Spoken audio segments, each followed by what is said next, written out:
morning Eleanor first noticed her shadow behaving strangely was the same morning she received the news that her husband had been taken. She had been standing in the kitchen, pouring water from a clay pot into a cup, when she saw it. The light was coming through the east window, sharp and clean the way it always did in early autumn, and her shadow stretched long across the stone floor.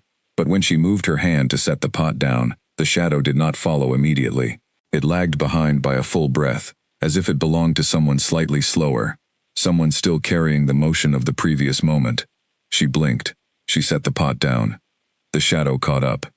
She told herself it was tiredness. Then the knock came at the door.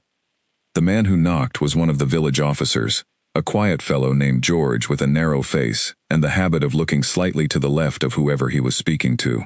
He had never liked delivering difficult news. She could see it in the way he stood, one foot slightly behind the other, as if his body was already preparing to walk away from what his mouth was about to say. Her husband, Oliver, had been taken in the night. Taken was the word George used, and he used it carefully, with the deliberate caution of a man who knows that the next word he chooses will live in someone's memory for years. Not arrested, not brought in. Taken. The difference was not small. She stood in the doorway for a moment after George left, not moving, not speaking. The morning birds were doing their ordinary things in the yard. The goat tied to the post near the garden wall was pulling at a clump of dry grass and failing, as it always did, to reach it. The world was continuing exactly as it always had, and that continuation felt, to Eleanor, like a kind of insult. Oliver had been a quiet man in most ways. He was good with his hands, better with numbers, and exceptional with the kind of careful, patient thinking that most people could not sustain for more than a few minutes at a time. He had spent the better part of 2 years documenting something he had discovered about the men who ran the Regional Trade Council, a set of numbers that did not add up, and a set of names attached to those numbers that certain powerful people very much did not want attached. He had told Eleanor about it slowly, piece by piece, the way you ease someone into cold water. She had listened to everything. She had understood what it meant. She had asked him once, quietly, at the end of one of those evenings, whether he thought it was safe to keep going. He had been quiet for a long time before answering. Then he said that the question was not really about safety. The question was about what kind of person he wanted to be when he was old and looking back. She had not had an answer for that. Neither had he, really, except the one he had already been living. Now he was gone, and Eleanor was standing in the doorway with cold feet and the strange, suspended feeling of someone who has just been told something they already knew was coming, but were not ready to hear. She spent the first day doing what people do when grief and fear arrive to get her unexpectedly. She cleaned. She swept the floors, sorted the kitchen stores, repaired a torn curtain that had been waiting for attention for 3 months. She did not cry, not because she did not feel like crying, but because tears require a kind of stillness she could not yet locate in herself. Everything in her was too tightly wound. The cleaning was not about the house. It was about doing something with her hands, while the rest of her figured out what came next. By evening, she had swept every corner twice, and the house was no cleaner than it had been at the start, really, because the kind of dirt that had moved in was not the kind a broom could touch. She sat down at the table and thought carefully. She knew where they had taken him. Everyone knew where men like Oliver ended up. There was a place at the base of the eastern hill, carved into the rock itself, where the regional authority kept the people it wanted to silence, without the inconvenience of a public proceeding. It was not officially acknowledged. It did not appear on any document she had ever seen, but its existence was the kind of open secret that everyone knows and no one says out loud, the way you know that the winter will be hard this year, but you do not want to be the one to say so first. She had walked past the hill before, and felt the weight of the place without being able to name what she was feeling. She understood it now. Over the following week she watched. She was careful about it, never standing in the same spot twice, never approaching too directly. She wrapped herself in the gray shawl she wore when she did not want to be noticed. Not because it was invisible, but because gray is the color of someone going about ordinary business, and people do not look twice at ordinary business. The hill had one main entrance, a wide wooden gate reinforced with iron that was guarded at all hours by 2 men who changed every few hours in a pattern she spent 4 days memorizing. There were also 2 narrower openings on the eastern and western sides, less obviously guarded but monitored from above by a man with very little to do except watch. She noted all of this. She also noted the people who came out. Not the prisoners. She never saw those. But she saw the guards and officers who came and went, and she watched the way they moved, the way their posture changed between the beginning and end of a shift, what they carried, when they ate. She was not a soldier and she had no training in this kind of observation, but she was a woman who had spent years paying close attention to the people around her, learning their patterns, understanding the small signals that tell you when someone is tired or bored or frightened, and that kind of attention, it turned out, was exactly what this required. On the 5th day of watching, she saw something that stopped her breathing for a moment. A man was being led out through the main gate, unsteady on his feet, blinking in the light, with the expression of someone seeing the sun after a long time in the dark. He was older than Oliver, thin in the way that happens quickly rather than gradually, and he was holding his own arm across his chest, as if keeping it in place by will alone. 2 guards walked with him, one on each side, not holding him, but positioned close enough that there was no question of which direction he was going.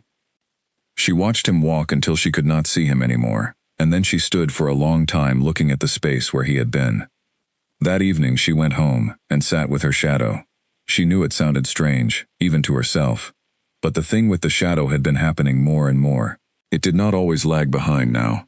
Sometimes it moved before she did, anticipating a gesture a half-second early, as if it were thinking ahead.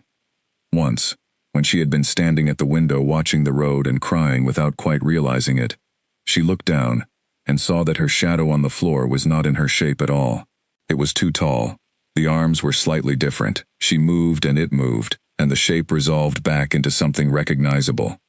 She sat at the table that evening and watched it on the floor beside her, cast by the lamp. She watched it for a long time without moving. Then she said, out loud, in the empty kitchen, "I know you are different." The shadow did not respond. Of course it did not. But she felt, for a moment, a change in the quality of the light in the room, as if the lamp had dimmed slightly, and then returned to brightness. A warmth that had no source.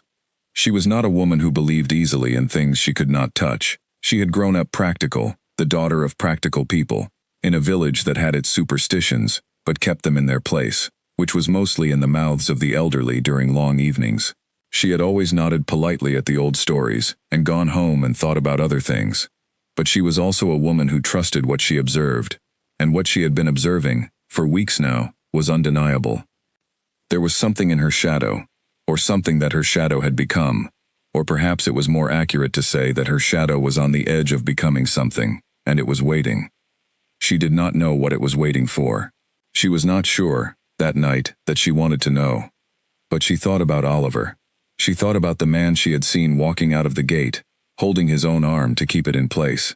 She thought about the 2 guards standing at each side, not touching but close. She thought about the inside of a place carved into rock, with no windows, where the only light was whatever they chose to give, which was never very much, because in a place like that the darkness was a tool. She thought about the other people inside. Not just Oliver. She had learned, through the careful listening of the previous weeks, that there were close to 30 people held in that hill. 30 people who had, in various ways, known something, or said something, or done something, that the wrong men found inconvenient. People with families. People with children who were old enough to wonder, and young enough to not yet understand. She sat in the kitchen until the lamp burned low, and then she sat in the dark for a while after that, and when she went to bed, she did not sleep. In the morning, she started asking questions about the woman who lived at the edge of the forest. Eleanor had known, in the vague way you know things that exist at the edges of your ordinary life, that there was a woman who had been living at the forest's edge for many years.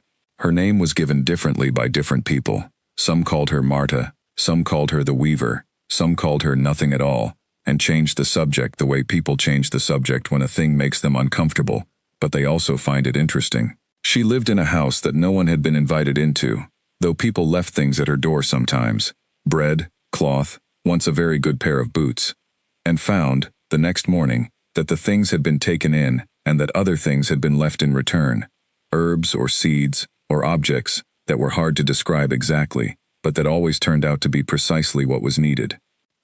Eleanor had never had reason to go there, until now. She packed carefully. She brought a loaf of bread she had baked the previous evening, a small glass bottle of oil that she had been saving, and a length of good cotton cloth, folded neatly inside a bag. She was not sure what was appropriate to bring to a person she had never met, who lived at the edge of the world's ordinary logic. So she brought the things she would have brought to any neighbor she was visiting for the first time. Honest, useful things, chosen with care. She walked to the forest in the morning, while the light was still low and golden, and the birds had not yet finished their first conversations of the day. The village thinned out behind her into scattered houses, then into open fields, then into the long, dry grass that grew at the forest's edge, where the soil changed, and the trees started doing their slow, patient work of moving toward the light. She found the house without difficulty, which surprised her. She had expected it to be harder, but it stood exactly where several people had described it, half hidden by the angle of the slope, with a roof that had moss growing on it so thick, and even, it looked deliberate, and a door the color of old wood, that was neither closed nor fully open, resting at an angle that could mean many things, or nothing at all. She stopped at the distance of a few paces. She was about to announce herself when a voice came from inside, not loudly, not startlingly, but with the quality of a person who simply knows when a visitor has arrived and sees no reason to pretend otherwise. "Leave your bag beside the door," the voice said, "and sit on the stone by the window. I will be out in a moment." Eleanor set her bag down carefully and sat on the stone, which was flat and wide, and clearly there for the purpose of sitting. She waited. The woman who came out was older than Eleanor had expected, and also not as old as she had expected. It was a face that seemed to exist at an age without a number, creased in some places by what was clearly long outdoor living and long outdoor thinking, smooth in others, in a way that had nothing to do with youth. Her eyes were a very clear gray, and they looked at Eleanor with the attentive, undefended focus of someone who has given up filtering what she sees. She sat down across from Eleanor on a low wooden stool, folded her hands in her lap, and said nothing. Eleanor had planned what she was going to say. The words rearranged themselves on the walk over, settled into something sensible, something logical, something that led clearly from one point to the next. Now, sitting in front of this woman with those clear eyes, all of it fell apart in exactly the way prepared words always do when they meet a real moment. She said, "My husband has been taken." The woman called. Marta nodded, as if she already knew. "And my shadow," Eleanor said, "has been doing things it should not be able to do." Marta nodded again. "I know," she said simply. "I felt it change 3 weeks ago. I was wondering how long it would take you to come." Eleanor looked at her. "I did not know there was anywhere to come," Eleanor said. "Most people do not," Marta said. "That is usually what takes the time." They sat for a moment in the quiet morning, with the birds beginning their second round of conversations in the trees above, and the thin autumn light doing its careful work across the ground.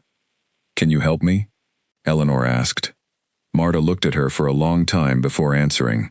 Not the look of someone deciding, the look of someone making sure the question is the right size for what comes with it. "Yes," she said finally. "But first you need to understand what helping looks like. It is not the kind of thing you can agree to a piece of it. It is the whole of it, or it is nothing." Eleanor said she understood. "You do not yet," Marta said, not unkindly. "But you will. And the understanding is not the hard part." A leaf came loose from somewhere above and drifted down between them and landed exactly in the middle of the space between their feet, as if placed there deliberately by someone who understood the value of punctuation. "Come back tomorrow," Marta said. "Bring nothing. The things you left are enough. What I need to tell you will take time, and you should hear it when your mind is not still walking the road that brought you here." Eleanor walked home. She walked slowly, not because she was tired, but because she needed the time to let the morning settle into something she could carry. The village came back into view in the ordinary way it always did. Smoke from chimneys, the sound of the mill, children in the lane doing whatever children do in lanes when no one is watching closely. All of it was the same as it had always been. And yet, she looked at her feet as she walked. Her shadow stretched long ahead of her in the morning light, moving with her in the way shadows do, step for step. Except that once, near the edge of the field where the dry grass gave way to the packed earth of the lane, she stopped, and the shadow stopped with her. And then, just for a moment, one breath, maybe less, it leaned forward, very slightly, in the direction she had been going. as if it already knew where they were headed. As if it had already decided. She stood and looked at it, this strange companion that had been with her every day of her life, cast by every sun and every lamp, following her faithfully across every floor and field, and she thought, all this time, I thought I was the one leading. Then she walked home, and made dinner, and waited for morning. She went back the next morning, as Marta had asked, and she brought nothing, and Marta was already outside when she arrived. There was no ceremony about it. Marta was crouched near the side of the house, pressing her thumb into the soil, the way a person does when they are checking whether it is dry enough to work, or still too wet to be useful, and when she heard Eleanor's footsteps, she stood and brushed her hands on her apron, and looked up. Sit, she said, and gestured to the stone. Eleanor sat. Marta remained standing, not in a way that felt like power, but in the way that some people simply think better on their feet. Your shadow, Marta said, without any introduction, has been loosening for some time. Years, probably. You have noticed it and not named it, because you did not have the words and because, honestly, not having the words is sometimes more comfortable. Eleanor thought about this. What does loosening mean? A shadow is not simply the absence of light, Marta said. People think of it that way because that is the simplest description, and the simplest description is usually enough for ordinary purposes. But a shadow is also a kind of record of the person it belongs to. Their weight in the world, their decisions, the things they carry that cannot be seen from the outside. When a person carries enough of those things, the heavy, unseen kind, the shadow starts to have a character of its own. It starts to want things. Eleanor was quiet. She was thinking about all the evenings Oliver had sat at their kitchen table with his papers and his careful numbers, and about the particular quality of the silence in the room on those evenings. A silence that had weight, that pressed gently on the walls. What does my shadow want? She asked. Marta looked at her steadily.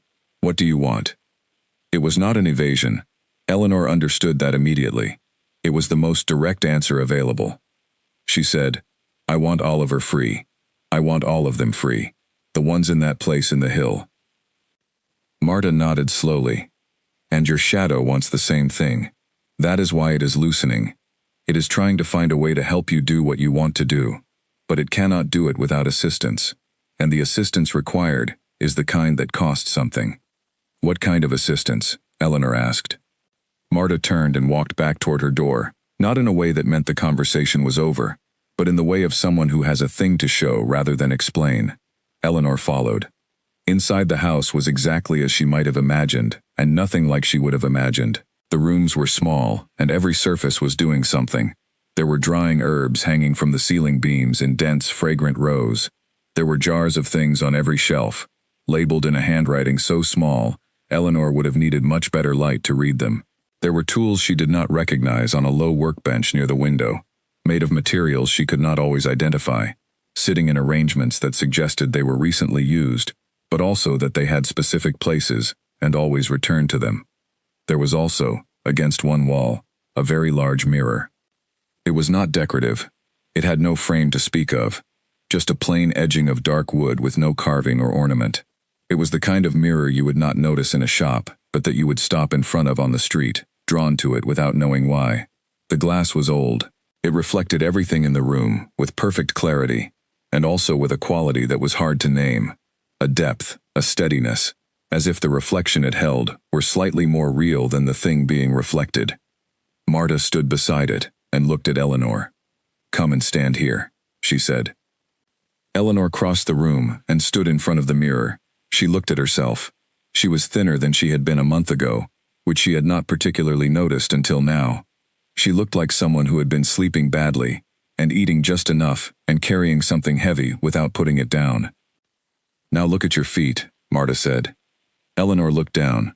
Her shadow stretched behind her on the floor, cast by the light from the window. She watched it. Do you see? And she did. It was faint, and she might have missed it if she had not already known what she was looking for. But the shadow at her feet did not match the one in the mirror, not exactly. The one in the mirror was smaller, quieter. The one on the floor had a slight independence, a slight difference in the angle of the arms, something around the edges that shifted almost imperceptibly when she was very still. They have already separated a little, Marta said. The shadow on the floor is starting to be its own thing. The shadow in the glass is still the ordinary kind. Is this dangerous? Eleanor asked. Most things worth doing are, Marta said, but not in the way you might mean. It is not dangerous to you in the way that a storm or a fall is dangerous. What is happening with your shadow is not harmful. It is, in its own way, an act of love. The shadow is trying to find a way to be useful. She moved away from the mirror and gestured for Eleanor to follow her to the workbench. She pulled a low stool from beneath it and sat, and indicated another for Eleanor. They sat at the bench together, and Marta folded her hands and looked at Eleanor with the kind of directness that does not flinch. Here is what I can do, she said, and here is what it costs. I want you to hear both parts equally, because there is no version of this where you get the first part without the second part. Some people try to negotiate the second part. It cannot be negotiated. Eleanor said she understood. Your shadow can be separated from you completely, Marta said. Not destroyed, not harmed. Separated and placed. If it is placed on the floor of that dungeon, it will behave like a living darkness, a darkness with intention. It will spread through the cells and the passages, and it will create a blindness that is not about the eyes. The guards will not see the people moving through it. Not because they cannot physically see, but because the shadow will put a kind of weight on their attention, a heaviness on the part of the mind that looks and registers. They will look directly at a man walking past them, and their mind will not complete the thought. They will not sound the alarm. The people inside will be able to move through the darkness of your shadow, as through a safe road. Eleanor was listening with the particular quality of attention she gave to things that mattered, completely, without blinking, without the small adjustments and signals people usually give to show they are listening. She was simply listening. How long would it last? She asked. Long enough, Marta said. 3 nights. Maybe 4. After that, the shadow's energy weakens, and it begins to return to its natural form. But 3 nights is enough, if the people inside are willing to move, and have someone on the outside to guide them. Eleanor thought of the 30 people in the hill. She thought of the patterns she had memorized, the guard changes, the blind spots, the western drainage path that ran below the outer wall and came out into the field 200 steps from the tree line. She had spent a week thinking about whether that path was wide enough. She believed it was. And the cost, she said. It was not a question. She wanted to say it herself, to acknowledge that she already knew there was one. Your shadow, Marta said, will not come back to you. When it is placed in the dungeon, it is placed there permanently. Not in the sense that it will stay in the dungeon forever. Over years, it will fade, as all things fade. But it will not return to you. You will live the rest of your life without a shadow. Eleanor was very still. The practical effects, Marta said, in the quiet, unhurried way of someone describing something that needs to be understood rather than softened, are mostly social. You will not cast a shadow in any light, at any time. People will notice. Some will be disturbed by it. Some will keep their distance. You will learn to manage this, because you are a practical person, and practical people find ways to manage things that cannot be changed. But I want you to know exactly what it looks like, because it is a thing that will be with you every day of your life until the last day of it, and every person who has ever made this kind of choice deserved to know what every day would look like before they said yes. There was a silence in the small room. The herbs moved gently in a slight current from somewhere. A bird outside made a sound and then stopped. Eleanor said, "Is there pain?" During the process? No pain, Marta said. There is a feeling of cold, not the cold of a winter morning. A different kind. More like the feeling of putting your hand into still water, and then it is gone. And the absence it is a quiet thing. Some people describe it as peace. Some describe it as loss. I think it is probably both, and the word you find for it is your own. Eleanor sat with this. She thought about Oliver. She thought about Oliver. She thought about Oliver, sitting at the table with his numbers, looking up at her sometimes with that particular expression he had when he was thinking about something else entirely, but was also, somehow, entirely present. She thought about his hand against the iron bars of the gate, flat, open, pressed to the metal. A language only long love understands, she had thought, and she had been right. She thought about the other 29 people in the dark beneath the hill. She thought about their families, about the children who were old enough to wonder. She thought about herself, standing in a morning marketplace in a few years' time, in full sun, with no shadow beneath her. She thought about the way people would look, the stepping back, the quiet questions. She thought about whether any of that mattered, compared to what was on the other side of it. "I do not need 3 days," she said. Marta looked at her. "I know," she said. "But I am going to ask you to take them anyway. Not because I doubt you, because the person you are 3 days from now will have thought of things the person you are right now has not thought of yet, and I want that person to be the one who says yes." Eleanor agreed to this. She went home. She walked slowly, as she had the day before, not from tiredness, but from the need to let the morning become something she could hold. The village was its ordinary self. Smoke and sound, and the smell of the bread someone nearby had been baking since before sunrise. Everything that did not know what she was carrying. She spent the 3 days as Marta had said. She thought carefully. She made a list, on paper, of every concern she could name. Practical, personal, large, small. She crossed off the ones that were really just fear, wearing the clothes of a concern, and she sat with the ones that remained. There were some that stayed no matter how long she looked at them, and those were the ones she respected. She thought about what happened if the shadow did not work as Marta described. She thought about what happened if the guards were alert on the wrong night. She thought about what happened if the people inside were too weakened to move, or too afraid, or simply did not believe what was happening when the darkness changed around them. She thought about all of these things honestly, with no protection from their weight. And then, on the evening of the 3rd day, she sat at her kitchen table and thought about Oliver again. Not strategically, not as a piece of a plan, just Oliver. The way he laughed when something caught him off guard. The way he made tea in the mornings, always in the same order, cup, then water, then leaves, as if the order mattered to the tea in some way. The way he had said, when she had asked him once if he was frightened, that he supposed he was, but that being frightened and being stopped were two different things. She stood up from the table. She put on her coat. She walked to the edge of the forest in the dark, which was not the kind of thing she usually did, and she stood outside Marta's door in the night air and waited. Marta opened the door before Eleanor could knock. "I thought you might come tonight," she said. "I am ready," Eleanor said. Marta looked at her for a long moment. Then she stepped back from the door and said, "Come in." The lamp inside was very low, filling the room with a warm, dim light that made the hanging herbs cast long, layered shadows across the walls. Eleanor came inside and closed the door. She stood in the middle of the small room and felt the quiet of the place settle around her. Marta went to the workbench.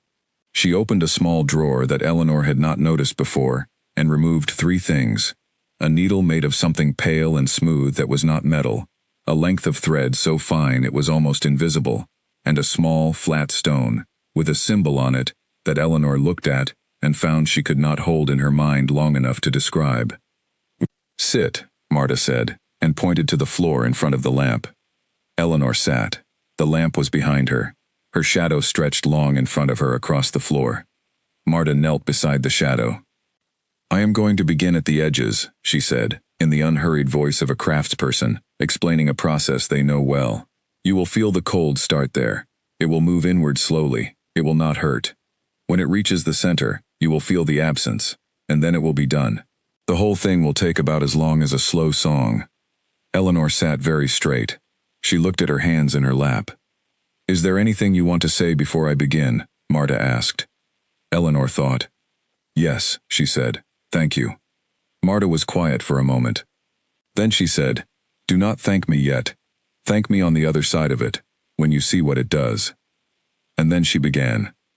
The needle moved with a sound Eleanor could not quite hear.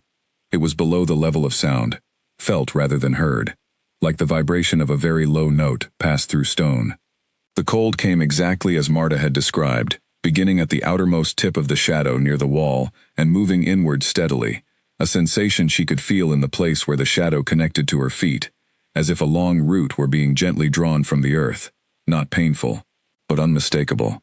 She kept her eyes on her hands. She counted her own breaths. The cold moved up through the form of the shadow, past the place where the knees would have been, past the line of the waist, rising through the chest and toward the center, and then it reached the very heart of the shadow, the deep place directly below her, where the darkness was most herself, and for one brief, wordless moment, she felt something leave her. It was not dramatic. There was no great sound, no shift in the room. The lamp did not flicker. The herbs did not stir. But Eleanor, sitting on the floor in the near dark, felt the absence the way you feel a door closing in another room. A change in the pressure of things, subtle, complete, unmistakable. She looked at the floor in front of the lamp. There was no shadow there. She raised her hand slowly, fingers spread, into the lamplight. Where her hand had always cast a shape on the floor, every hand has a shape, every angle of every finger distinct and familiar. There was now nothing. The light fell through the space her hand occupied, and simply continued, uninterrupted, onto the floor below. She lowered her hand. Marta was sitting back on her heels, the needle and thread set neatly beside her on the floor. She was watching Eleanor with those clear gray eyes. "How do you feel?" she asked. Eleanor considered this carefully. "Like I have been carrying something heavy for a long time," she said, "and now I have put it down, but I cannot tell yet if I am relieved or if I will miss the weight." Marta nodded. "That is the most honest answer anyone has ever given me to that question," she said. "Where is it now?" Eleanor asked. "My shadow?" "Here," Marta said. She placed her hand gently, flat on the floor. "For now, it is here, folded, resting. Tomorrow night, when you are ready, we will send it to where it needs to go." Eleanor got up slowly. She stood in the lamplight and looked at her feet, and at the clean, unbroken floor around her. "Tomorrow night," she said. "Tomorrow night," Marta agreed. Eleanor walked home through the dark, and for the first time in her adult life, the road behind her held no trace of her passing.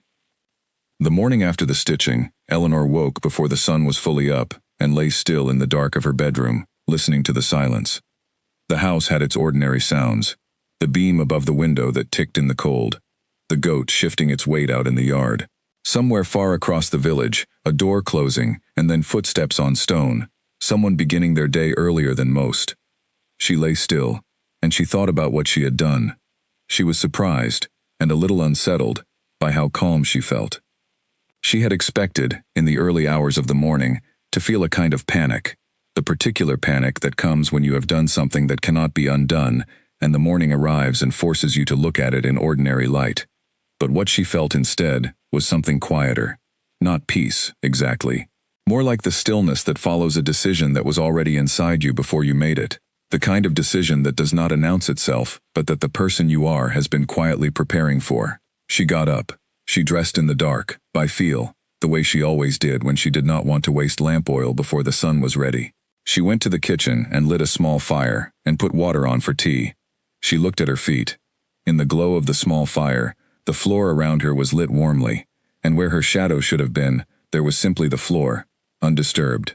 The firelight moved across the stone the way firelight always moves, finding the small irregularities, the fine cracks, the places where one stone met another, all of it exactly as it had always been, except for the absence.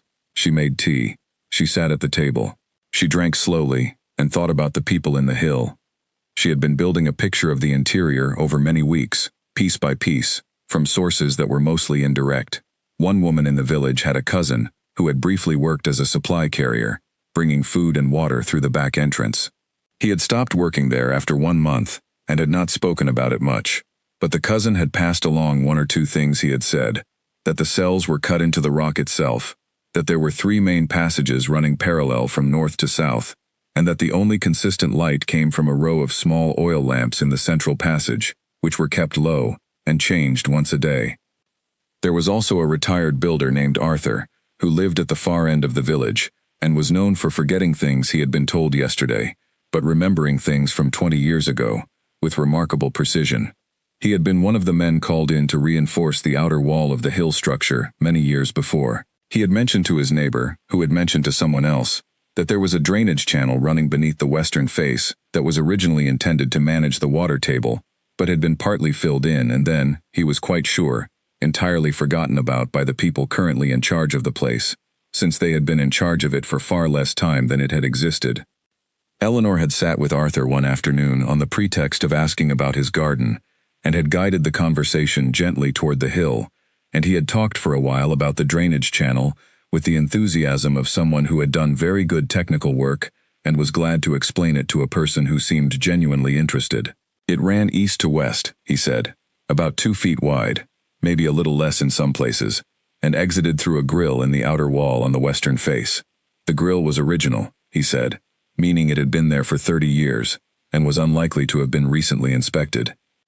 Eleanor had walked past the western face of the hill 3 times at different hours of the day, looking like a person going somewhere nearby. The grill was there. It was below the level of the walking path, hidden by a row of overgrown hedging that had grown against the wall over the years. You had to know to look for it. She knew to look for it. The bars of the grill were iron, but iron 30 years old in a wet environment does interesting things. She had tested one bar with her fingers during one of those casual walks, pressing quickly, and it had moved. Not much, but it had moved. This was the exit. Getting people to the exit was the harder part, and that was exactly where the shadow came in. She had been thinking about the logistics of this for many days, even before she had spoken to Marta, in the way you think about a problem that you do not yet have a solution for, but that you cannot stop turning over. She had been turning it over. Now she spread what she knew across the kitchen table in her mind, like a map. 30 people, roughly. Most of them would be in the cells on the 3 main passages.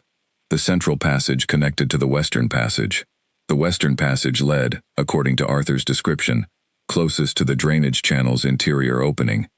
If the shadow covered all 3 passages, if it created the kind of darkness Marta had described, the kind that sat on the mind's attention like a hand pressing gently on a lamp, then people could move from the cells into the western passage and down to the channel without the guards being able to hold on to the thought of what they were seeing. She would need to communicate this to someone inside. This was the part that had no clean solution. She could not get a message into the dungeon through ordinary means, but she had been thinking about an approach that was not exactly ordinary. There was a woman named Clara who had a son inside the hill. The son was a young man named Frederick, who had been brought in 6 months ago on vague charges related to an article he had written about the Trade Council. Clara was the kind of woman who appeared to be entirely ordinary in every respect, and who, Eleanor had discovered, was in fact extremely capable, and had been doing her own observing of the hill for months. Eleanor had spoken to Clara twice, carefully, in the market, in the way that 2 people talk when they both know the conversation is about more than what is being said.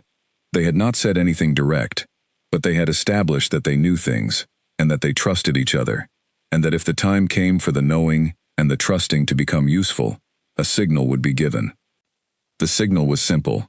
Eleanor would leave a particular kind of flower, a dry late-season bloom in brown and yellow, in the small niche in the wall beside the grain seller's stall, where Clara walked every morning.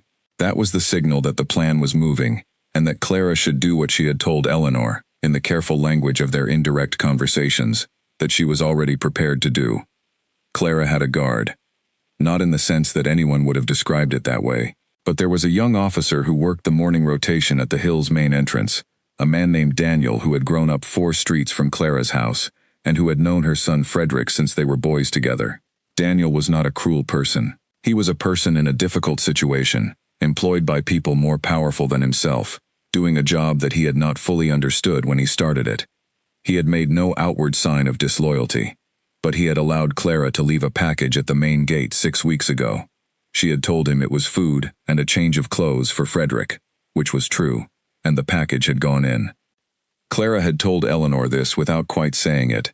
If she could get a message small enough and specific enough, it could go in the same way. Eleanor had written the message 3 days before she went to Marta. It was on a piece of paper no larger than her palm, folded 4 times. It said what it needed to say, without saying more than necessary. She had written it in language that would mean something to Frederick, and to anyone he chose to share it with, and that would mean nothing identifiable to anyone else. It told them to be ready. It told them that on the night the dark changes in the cells, the path to the western passage is clear. It told them the grill in the outer wall can be moved. It told them to come out one at a time, slow, quiet, and to follow the cloth signal from the woman waiting in the field. The cloth signal. She would stand at the tree line, at the edge of the field, and wave a piece of gray cloth. She had already cut it from an old shawl, in a slow, repeated arc. The same arc, again and again, at the same pace, so it could be seen in the dark and followed without sound. She had not been certain, when she wrote the message, whether she would actually find a way to carry out the plan. She had written it in the spirit of someone who refuses to wait for certainty before preparing. Now, with the shadow given over and the first night only hours away, she read the message back to herself at the kitchen table and found that it still said exactly what it needed to say. She folded it. She placed it in her coat pocket. Then she went to the market. Clara was there before Eleanor, which was usual. She was looking at dried legumes with the focused expression of someone deciding between two nearly identical things, and she did not look up when Eleanor walked past. Eleanor walked past the grain seller's stall and pressed the flour into the niche in the wall without breaking her stride, and she heard, a moment later, the quiet exhale of a woman who has been waiting a long time to see a particular thing and has now seen it. They did not speak. They did not need to. Eleanor went home and waited through the rest of the morning and through the afternoon, and at mid-afternoon she walked to Marta's house to prepare for the evening. Marta was ready. She had the shadow laid out on the workbench. This was the only way Eleanor could think of it, even though it sounded impossible, in the form of something that was less visible than it sounded. It was more of a quality of the bench's surface than a shape resting on it, a place where the light did not behave quite as it should. A slightly wrong shadow, cast by nothing. "Tonight," Marta said, "you will carry it to the hill. You will not hold it in your hands. You will carry it in the way you carry intent, in the direction of your walking, in the purpose of your going there. When you reach the outer wall, you will speak certain words I am going to teach you, and the shadow will find the way in. It will know where to go. It has been yours for all your life. It knows what you want." Eleanor learned the words. They were simple words in a very old form of the language she spoke every day, worn smooth by use into something that no longer looked like language, and more like breath, with intention behind it. Marta had her say them 3 times, and the third time they came out clean and sure, and Marta nodded. "Good," she said. "You learn quickly." "I had a good teacher," Eleanor said. "Not particularly," Marta said, but the gray eyes had something in them that was, unmistakably, warmth. Eleanor left at dusk. She walked to the hill in the fading light, carrying nothing visible, which is the best way to carry the most important things. The village passed behind her. The road narrowed into the path that led toward the eastern rise. The hill came into view against the darkening sky, its stones gray and solid and indifferent. She took the long way around to the western face, staying in the grass, low, moving slowly. The guards' positions were where they always were. The lamp in the upper window was lit. Everything was exactly as it should be on an ordinary night. She crouched in the hedge line below the outer wall, close enough to the grill to reach it, if she stretched her arm. She pressed one hand flat on the earth. She felt the cold of the ground rise into her palm. She spoke the words. And the shadow that was no longer hers went home to the dark where it was needed. She did not see it go. There was no visible trail, no movement she could track with her eyes. But she felt it, the way you feel a hand being removed from your shoulder by someone standing behind you, a presence withdrawn rather than departed. One moment she was crouching in the cold, wet grass with the flat of her hand on the earth and the words settling from her mouth into the night air, and the next she was simply herself, entirely, with nothing additional. The shadow was gone. She sat back on her heels and breathed. The hill was as it had been, gray stone, flat lamplight in the upper window, the sound of a guard's boots on the stone path above making their regular circuit. Nothing visibly changed. The world did not mark what had just happened in any way the eye could find. But inside, she believed with a certainty she could not argue with, but also could not explain. Something had changed. She waited for a time, crouching in the cold, watching the hill. A night bird moved across the sky above the outer wall. The lamp in the window stayed steady. The boots on the path continued their circuit, and then the sound of them faded as the guard moved to the north face. She thought, tomorrow she would hear nothing. There would be no signal from the hill, no confirmation that the shadow had worked, no message from Clara, or from Daniel, or from anyone. The first real sign would come tomorrow night, when she stood at the tree line with her gray cloth, and either people came out of the western wall, or they did not. That was the design of the thing. It was also, she acknowledged, the hardest part. She rose from the hedge and walked back the way she had come, through the dark, through the fields, back toward the village, and the lamplight, and the kitchen table, and the long hours of waiting that stood between now and tomorrow night. At the edge of the field, where the grass gave way to the packed earth of the lane, she stopped and looked back at the hill against the sky. The upper lamp was still burning, but there was something different about the quality of the light coming from the lower levels. Not a visible difference, she could not point to it with any precision, but the darkness around the base of the hill, the darkness that pressed against the lower stones, seemed somehow fuller than it had before, less like the absence of light and more like the presence of something. She stood and looked at it for a long moment. Then she turned and walked home, and behind her the dark hill stood solid and waiting, and somewhere inside its stone passages, moving in silence through the cells and the corridors and the carved-out spaces, where 30 people were trying to sleep in the places they had been told to stay, something that had once belonged to Eleanor was beginning its quiet, faithful, extraordinary work. She did not sleep that night either, but for entirely different reasons than before. Before, the sleeplessness had been fear and grief wound tight around each other. Now it was something closer to vigil. She was awake in the way that people are awake when they are attending to something important, when the night has a purpose and the darkness outside is not empty but full of what is being done inside it. She lay in the dark and she thought, this is the only kind of courage I have ever really believed in, not the kind that does not feel afraid. The kind that feels afraid and does the thing anyway, and does not waste time asking whether the thing was worth it, because some questions answer themselves in the doing. She thought about Oliver on the other side of the hill's stones, in a cell cut into the rock, lying in the dark that was now a different dark from what it had been. She wondered if he could feel the difference. She wondered if any of them could, whether the change in the quality of the darkness would feel, to the people inside, like anything at all, or whether it would only feel like the dark getting darker, in the way that sometimes the dark simply gets darker in the hours before morning. She decided, in the long, honest way of someone with nothing to do but think, that it did not matter whether they could feel the difference or not. What mattered was that it worked. She lay awake until the birds started, and then she got up and made tea, and waited for the day to pass. The day passed the way days pass when you are waiting for a night, too slowly, and then all at once. Eleanor did the things she would normally do on an ordinary day. She went to the well in the morning and carried water back in the 2 clay pots she had been using for this purpose for so long that the handles had worn smooth in exactly the shape of her hands. She fed the goat. She repaired a section of the fence at the edge of the yard, where a board had split and lifted slightly away from the post. She ate a simple midday meal, alone, at the kitchen table, looking at the wall.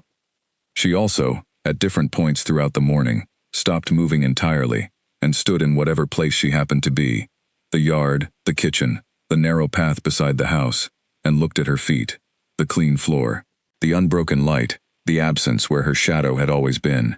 She did this not from grief, but from a need to confirm, repeatedly, that it was still true, that the thing she had done the night before had actually happened, and was not something she had imagined in the loose space between sleeping and waking. It was still true.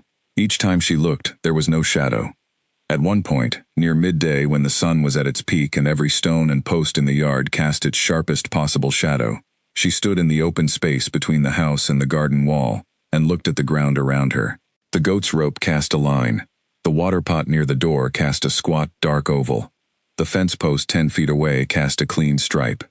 Everything that stood in the sun held its shadow beneath it, or beside it, faithful and exact. She stood in the middle of all of it, and held nothing. The sun fell through her, as it had never done before, and continued on to the ground beneath, as if she were simply not there to interrupt it. She made herself look at this for a full minute. She wanted it to be real to her, the way important things need to be real, before they can be useful. Then she went back inside. By mid-afternoon she had done everything she could think of to do in the house, and she was left with the hours between then and dark, and nowhere useful to put her hands. She took out Oliver's papers.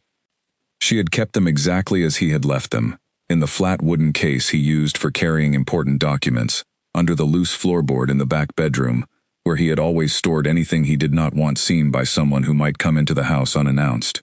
She had not looked at them since he was taken. She had been afraid that looking at them would make the full weight of things land on her all at once, and she had needed to stay functional. She sat at the table now with the papers spread before her, and let herself look. His handwriting was very clean and very small, the handwriting of someone who had grown up being told that paper was expensive and should not be wasted. The columns of numbers were precise. The margins held small notes, in even smaller writing. Shorthand she mostly knew. The private code of a man who had spent years being careful. She could read enough of it to understand the shape of what he had found. The pattern of funds moved between accounts. The names that appeared in connection with those funds. The invoices that corresponded to no work that anyone could point to. It was clear. It was thorough. It was exactly the kind of careful, patient, damning evidence that certain men would go to great lengths to suppress. She looked at it for a long time. Then she folded it back, replaced it in the case, and put it away. She had thought, briefly, about what to do with this evidence after Oliver was free. She had ideas. But this was not the day for those ideas. Tonight was its own task. She ate a small amount in the evening, knowing that she would be standing in a cold field for a number of hours, and that an empty stomach was not a useful companion for this. She packed what she needed in a small bag, the gray cloth, already cut to size, a length of rope, a small lamp she could shade with her hand, a knife, not as a weapon, but as the sort of tool a practical person carries when they are going to be dealing with iron and stone in the dark and cannot predict exactly what they will encounter. She put on her warmest coat and her heaviest boots, and tied her hair back in a way that would keep it out of her eyes without needing attention. She stood in the kitchen for a moment, in the lamplight, looking at the room. The table, the 2 chairs, the small shelf of herbs above the fire. Oliver's cup was still on the shelf beside hers, exactly where he had left it the morning he was taken, because she had not moved it, and had no intention of doing so until he put it somewhere himself. She said, quietly, to the empty room, "I am going now." Then she went. The night was cold and clear, with a half-moon that gave enough light to move by without a lamp of her own. She took the long way through the fields rather than the road, keeping to the shadows of the hedgerow lines, moving in the unhurried way of someone who has no reason to be in a hurry, and every reason not to attract attention. The field on the western side of the hill was roughly 200 steps from the outer wall. She knew the distance exactly, because she had walked it twice, at different hours, in the weeks of watching. There was a natural depression in the ground near the tree line, not dramatic enough to be called a ditch, but enough that a person standing in it was significantly less visible to someone looking from the height of the outer wall. She had identified this as her position, and tonight she went to it directly. She settled in. She shook out the gray cloth and held it loosely in both hands, the way you hold something you are ready to move with quickly. She waited. The hill was quiet above the outer wall. The lamplight from the upper windows was the same steady low glow it always was. The guard on the south face, she could see his lamp moving at the interval she had memorized, was maintaining his pattern. Everything was proceeding exactly as an ordinary night proceeds, at a place that does not expect anything unusual to happen. She had been there for what she estimated was an hour, when she first noticed the change. It was not something she could have pointed to precisely. The light from the base of the hill had always been minimal. There were no windows on the lower levels, only the faint leak of lamplight through the main gate and the delivery door. But she had been watching the base of the hill long enough to know its ordinary quality of darkness, and what she saw now was different from that. The darkness at the base of the western wall was deeper. That was the only way she could describe it, even in her own mind. Deeper, not darker in the way that more clouds or less moon makes a night darker, but deeper, as if the darkness there had a dimension it had not had before. As if it were a space rather than an absence, a room rather than a wall. She felt, standing in her cold depression in the field, looking at that deep darkness on the western face of the hill, the first real physical certainty that what Marta had sent was there, that the shadow had taken hold. She pressed the cloth between her hands. And then she waited, breathing slowly, watching the darkness at the base of the wall. The first sign was a sound that was not quite a sound. More like the suggestion of movement, a disturbance in the hedge line below the outer wall, at the level of the grill, a slight and careful disturbance, exactly the kind made by someone who knows they need to be quiet, and is managing it with considerable effort. She raised the gray cloth and began the slow, steady arc.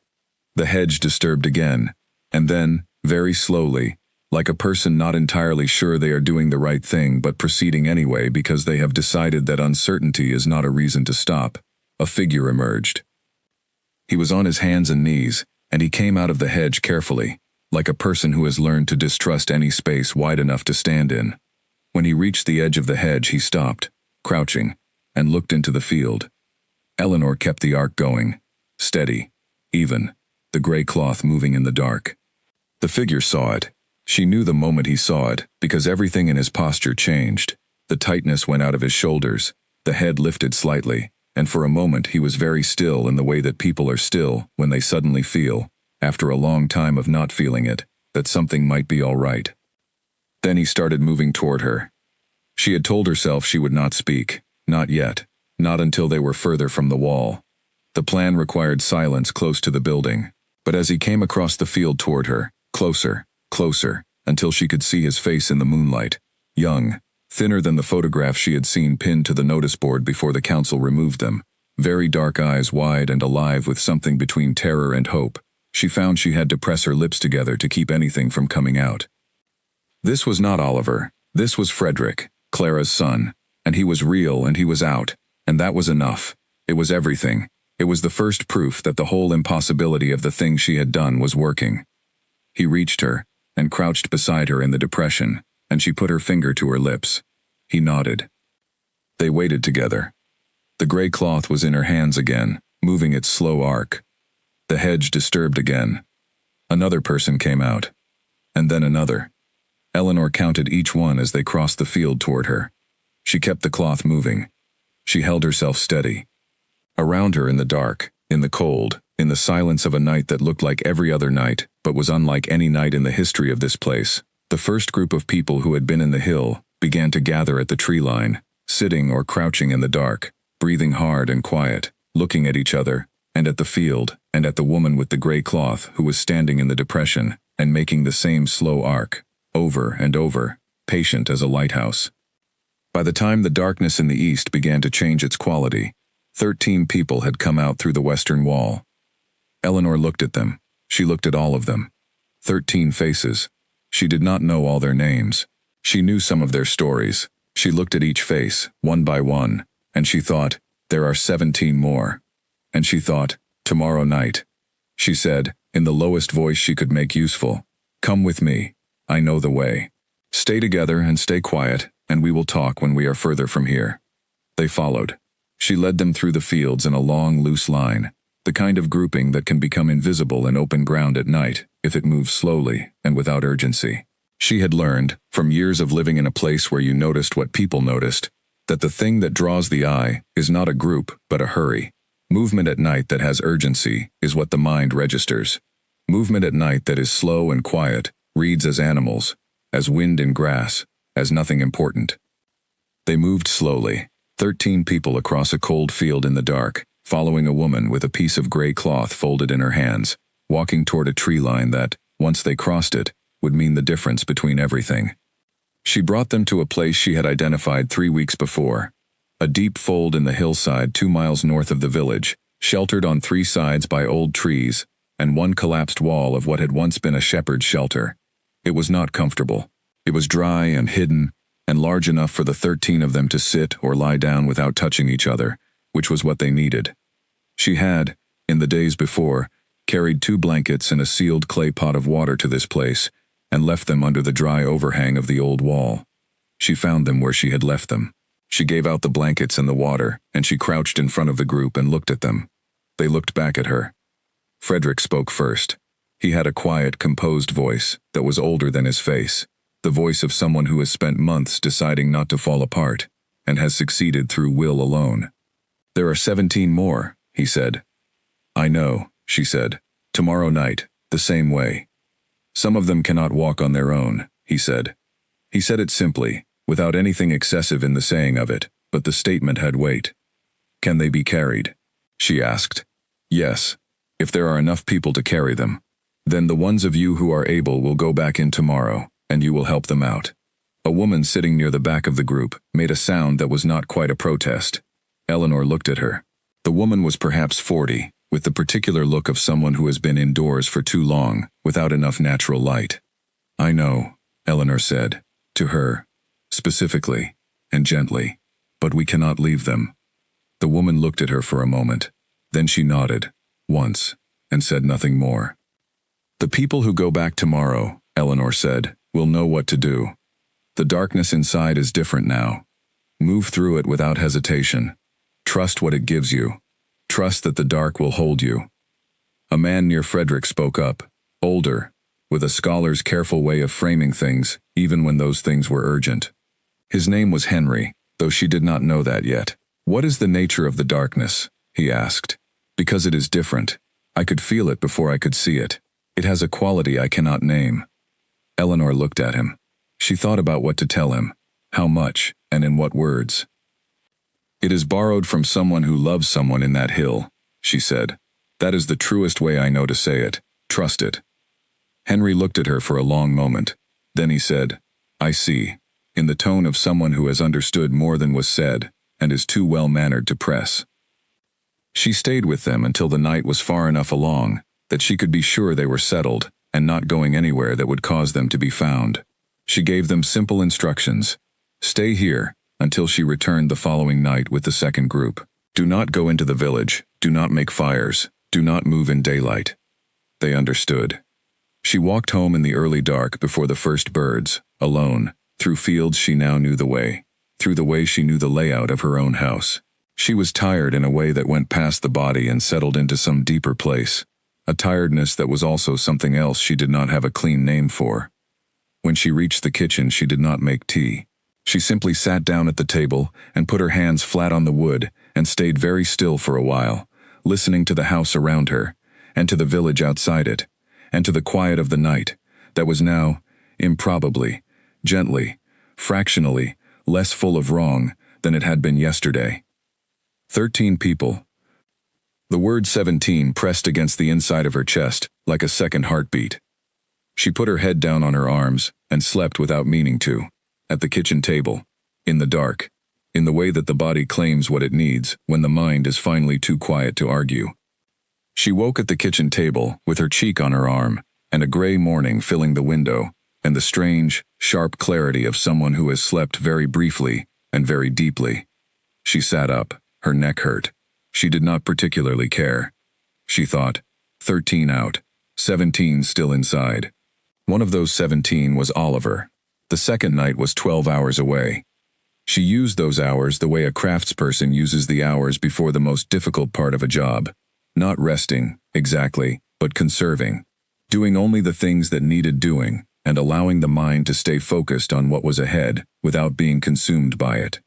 She had practical concerns to address. The 13 people in the Shepherd's Hollow were unlikely to cause trouble. Frederick had the quality of someone who understood the importance of being exactly as invisible as the situation required, and the others had followed his lead without discussion. But 13 people in one location, for an extended period, created needs. Water, warmth, the management of fear. She had made arrangements for some of this in advance, but she needed to check that those arrangements had held. She went to the hollow in mid-morning, circling wide through the fields to avoid the main roads. She found all 13 exactly where she had left them, in the various positions that people settle into when they have been given instructions and have decided to follow them. Most were asleep or close to it. The few who were awake looked up when she arrived, with the alert but controlled expression of people who have been living carefully for a long time and have learned to read the difference between a sound that means danger and a sound that means something else. Frederick was awake. He stood when she arrived and came to meet her a few paces from the group, and they spoke quietly.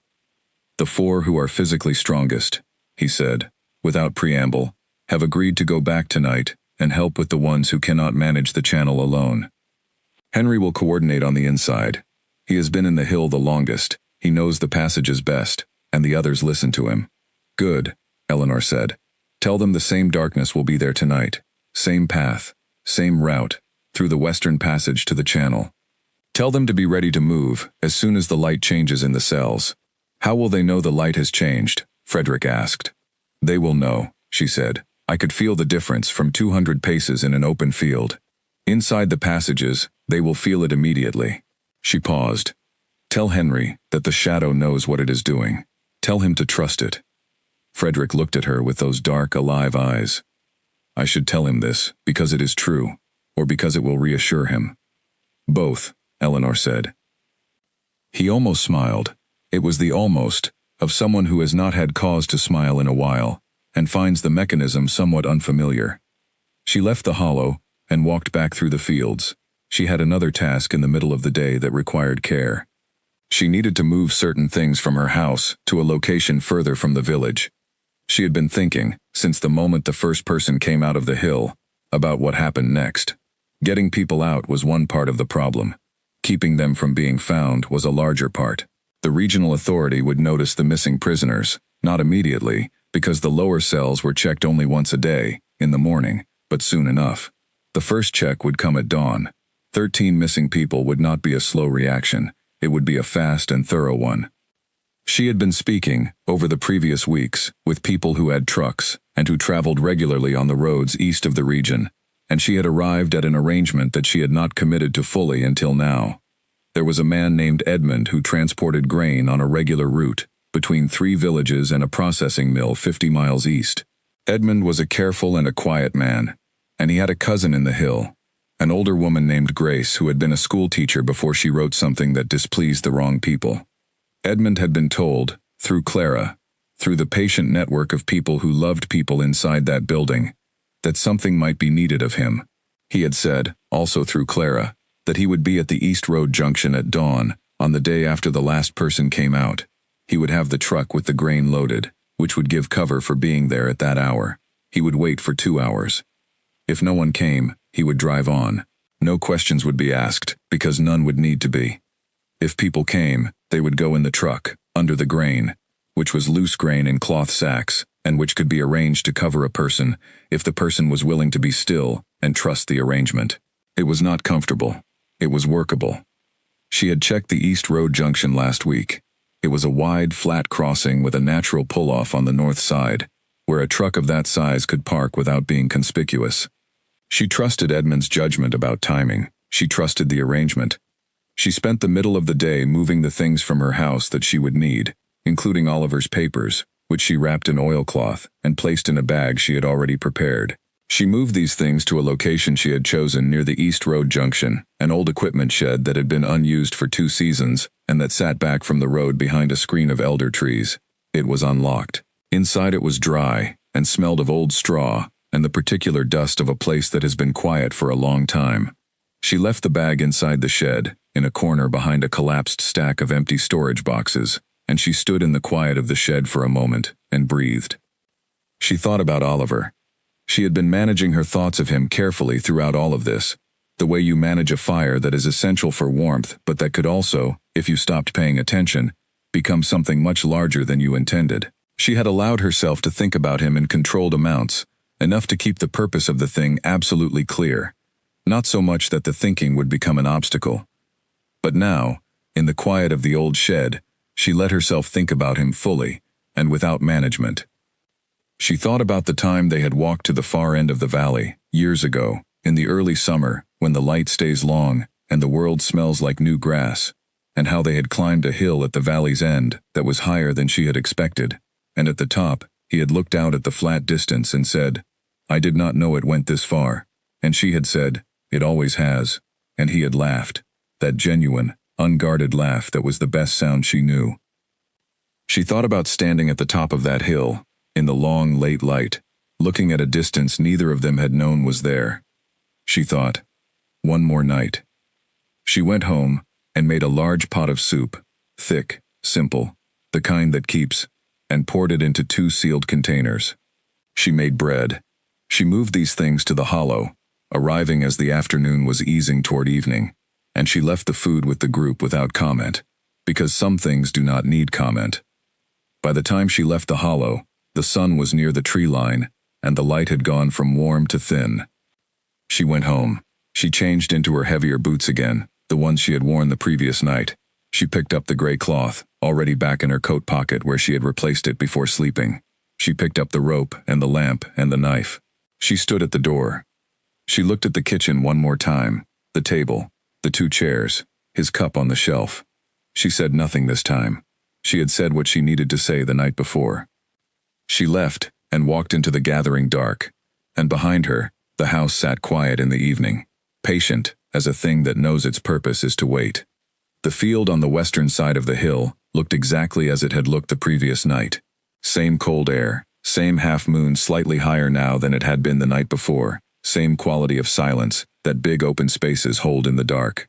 She found her depression in the ground, and settled into it, and spread the gray cloth between her hands, and waited.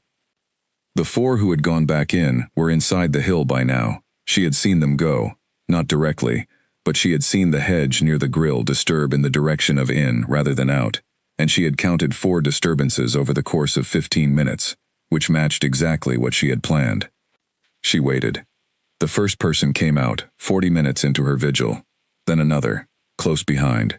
These 2 were moving under their own power, and they moved with the purposeful speed of people who have been waiting for this moment, and are not wasting it.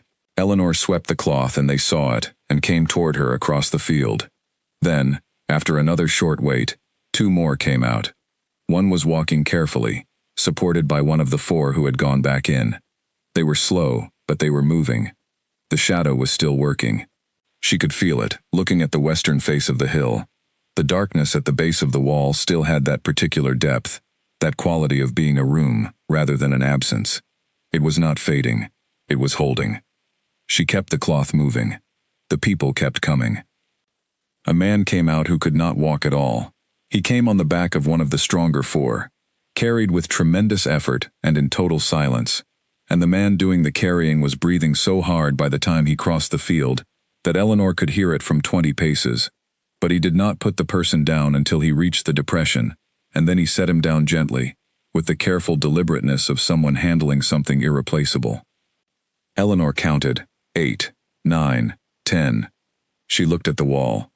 11, 12. She counted. She was keeping a precise count.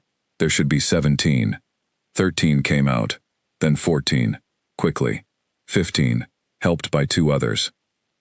Then nothing, for a long time. She kept the cloth moving. She watched the wall. 16. A woman. Alone. Moving faster than seemed possible for someone in her condition, as if urgency had temporarily replaced what the body needed. She crossed the field at close to a run, and fell into the depression, and pressed her back against the earth, and looked up at the sky, with her eyes wide, and her chest moving fast. Eleanor looked at her, and then looked back at the wall. 1 more. She kept the cloth moving. The minutes stretched. She kept counting them by breath. 15 breaths. 20. 40.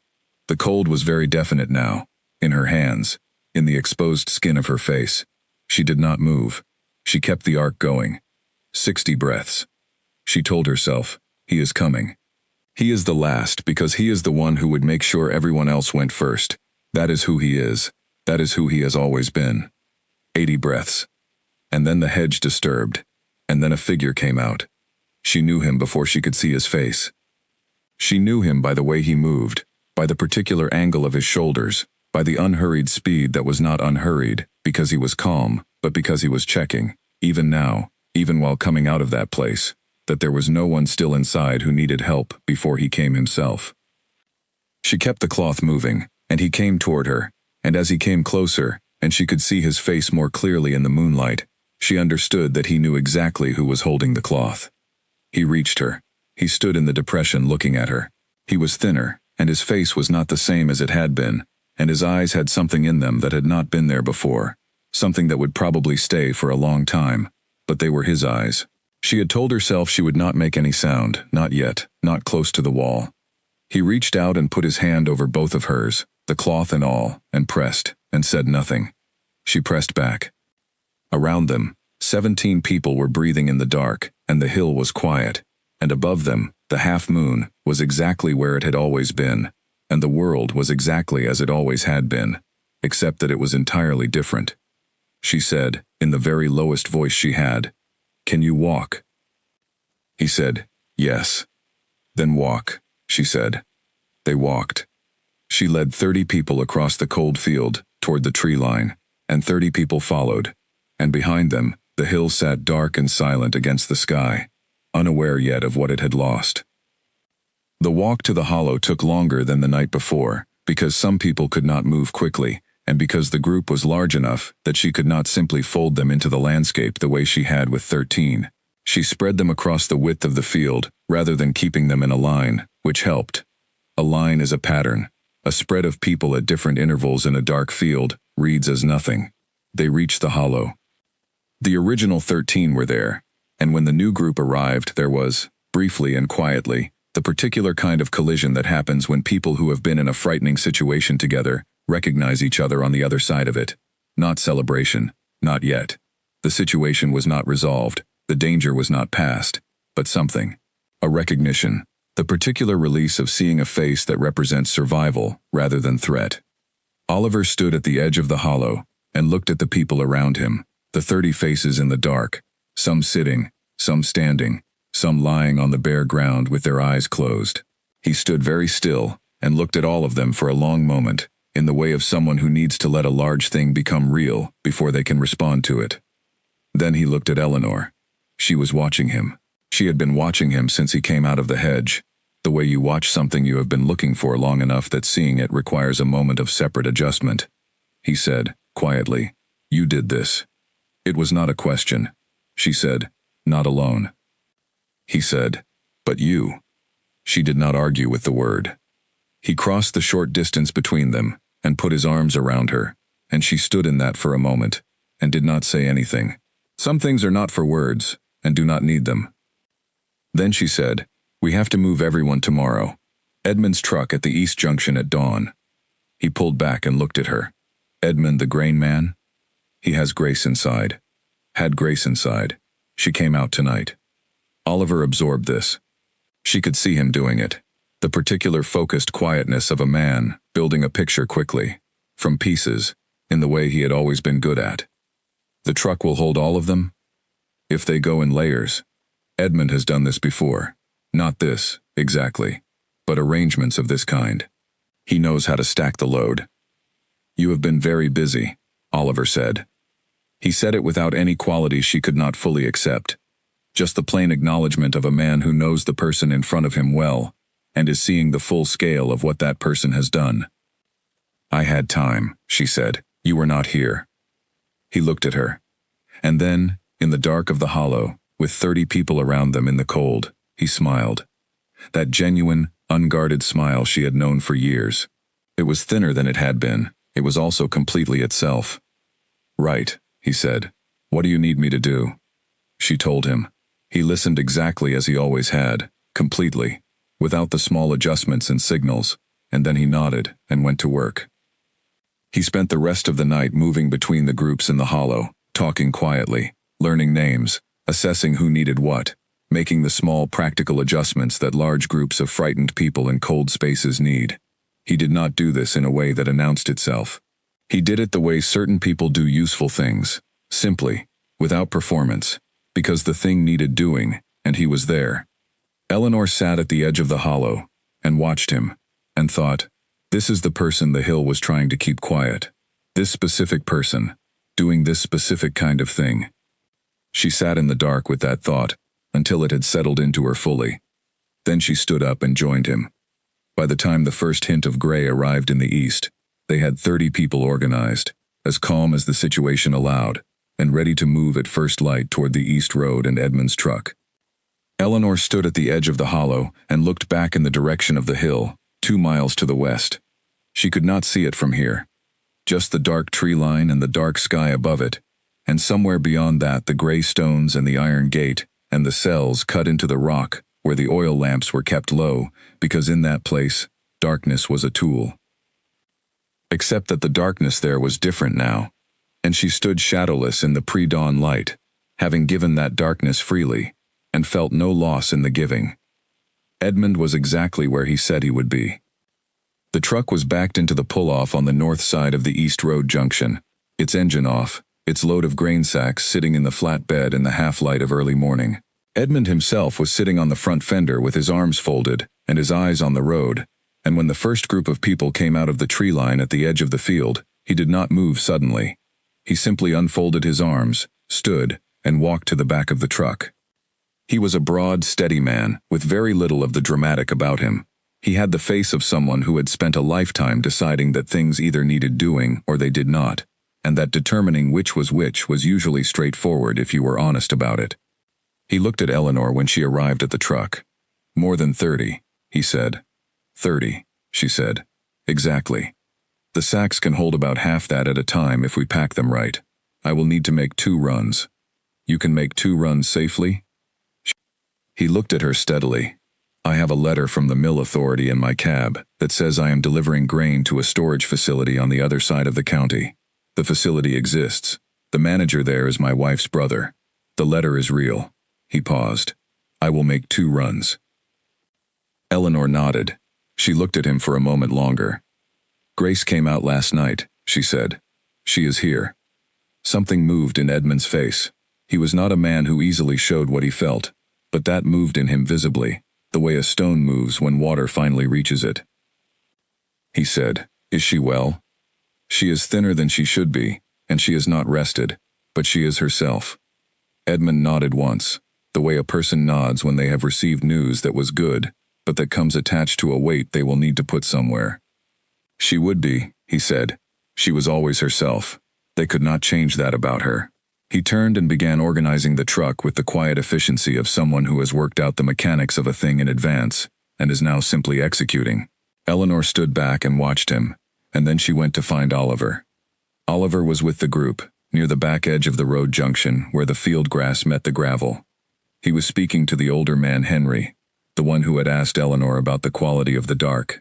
They were speaking quietly, and when Eleanor came close, Henry looked up and said, simply, "Thank you," which she received with a small nod.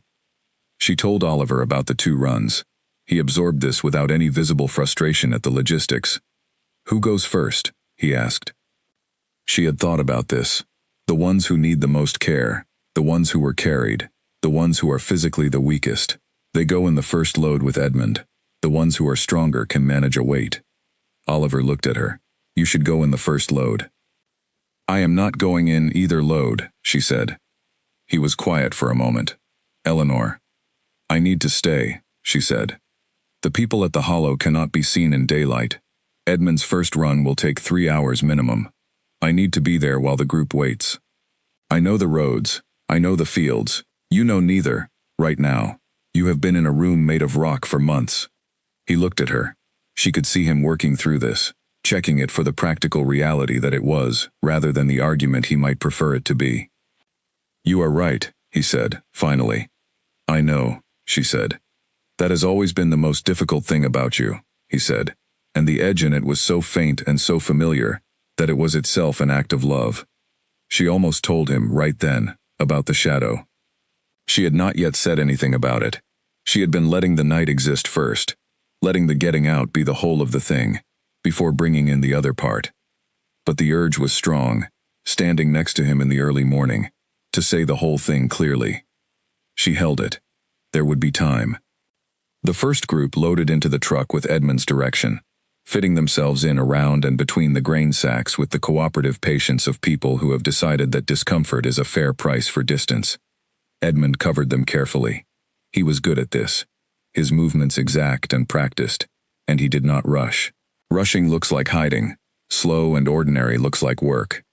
He closed the truck bed and got in the cab, and drove out onto the road without pausing, pulling onto the east road with the particular casual confidence of a man who has done this route 100 times before, because he had.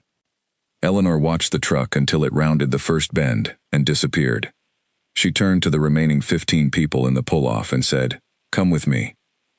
She took them back into the field, to a different location from the hollow, a section of old orchard that had gone wild over the years, the trees still standing but unpruned and ungathered, the ground below them thick with long grass, and the residue of old fruit falls. It was not comfortable. It was dry and screened, and away from any path that anyone used with regularity. She settled the group in the orchard and walked the perimeter once, looking at the sight lines. From the road, you could not see the orchard's interior. From the hill, she looked in that direction, estimating. A person with very good vision might see movement in the orchard if they knew to look for it.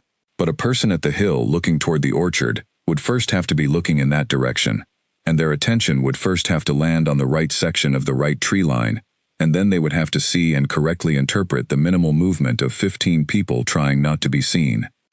She considered this risk. She accepted it because she had no better option. She went back to the group.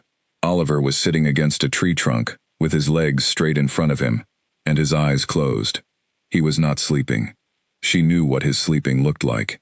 He was thinking, in the way he had always thought when the thing to be thought about was large, completely, without movement, as if stillness were a tool for clarity. She sat down near him, not directly beside him. She was not ready yet for the sitting beside, which carried its own weight of things she had been holding back for months. She sat at a short distance and leaned against a different tree and watched the road through the wild orchard grass.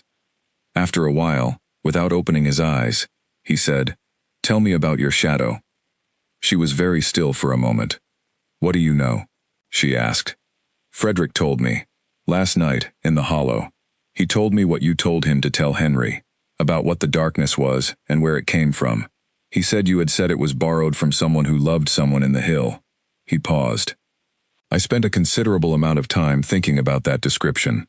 She looked at her feet, flat ground, no shadow, even now in the morning light that was beginning to arrive with more seriousness. "It is gone," she said, "permanently." Oliver opened his eyes. He looked at her. He looked at her feet, at the ground around her, at the unbroken light. "Permanently," he said. "Yes." He was quiet for a longer time than she had expected.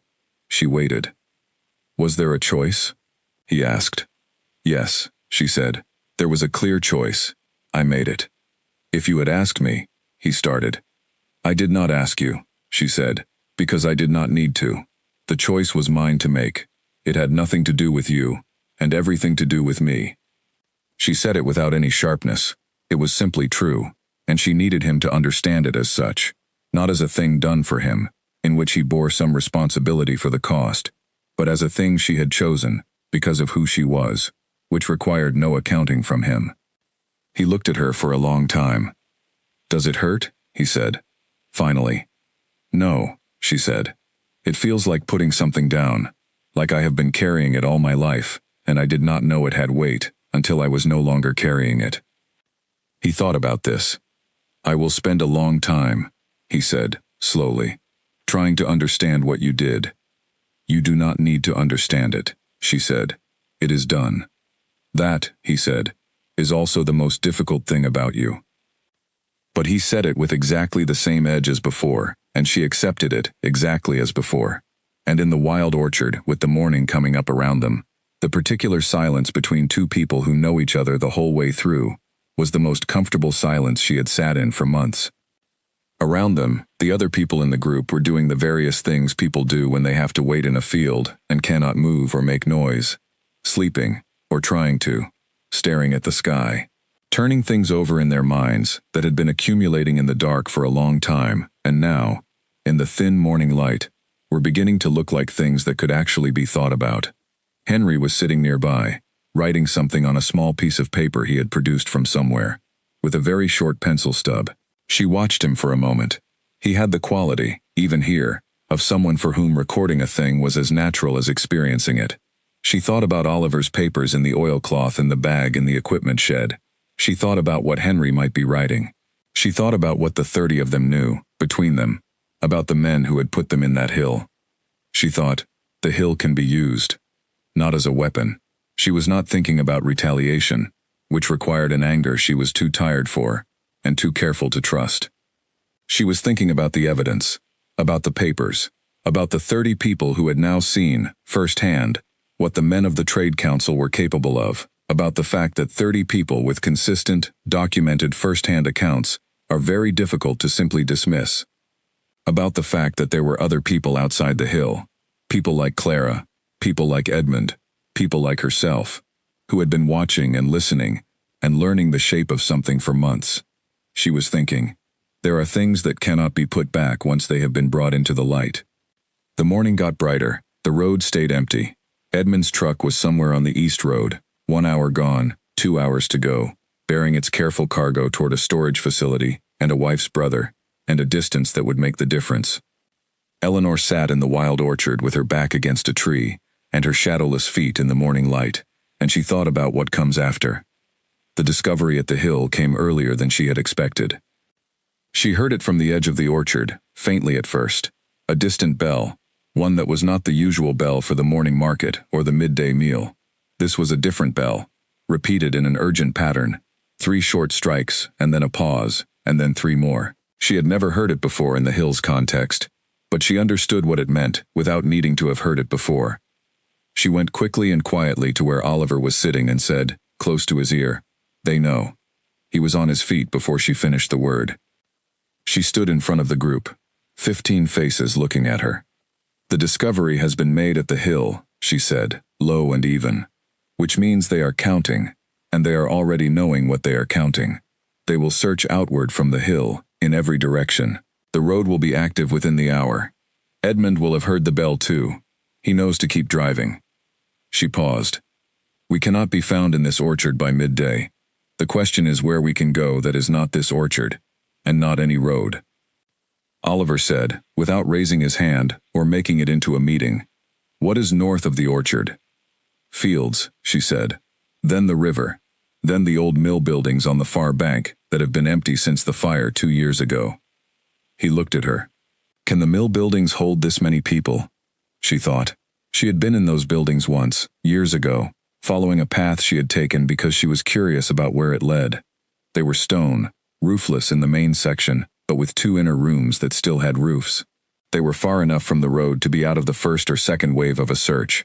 They were on the far side of the river, which was not deep at this season, but which was a natural barrier, that a search originating at the hill and moving outward would reach more slowly than the open fields. "Yes," she said. "Then that is where we go," Oliver said, in the voice he used when he was not making a decision, so much as recognizing the decision that was already there.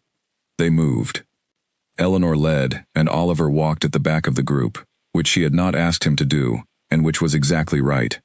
A group moving through open fields needs someone who knows the way at the front, and someone trustworthy at the back, to make sure no one falls behind and stays behind. He knew this. He took the position without announcement. They moved north through the orchard, through a low gate in the far hedge, across 2 fields of stubbly dry grass, and down a long slope to the river. The river was narrow here, ankle to knee depth depending on where you crossed, running clear over smooth stones. Eleanor went in first and found the line that was most consistently shallow, and she stood in the middle of the crossing, and pointed people toward the line, and steadied the ones who needed steadying as they went past. The cold of the water was considerable. Nobody said anything about it. On the far bank they moved up through the remaining distance to the mill buildings. The buildings appeared through the remains of an overgrown approach path, stone walls rising out of the grass, the smell of old ash still faintly there even 2 years on.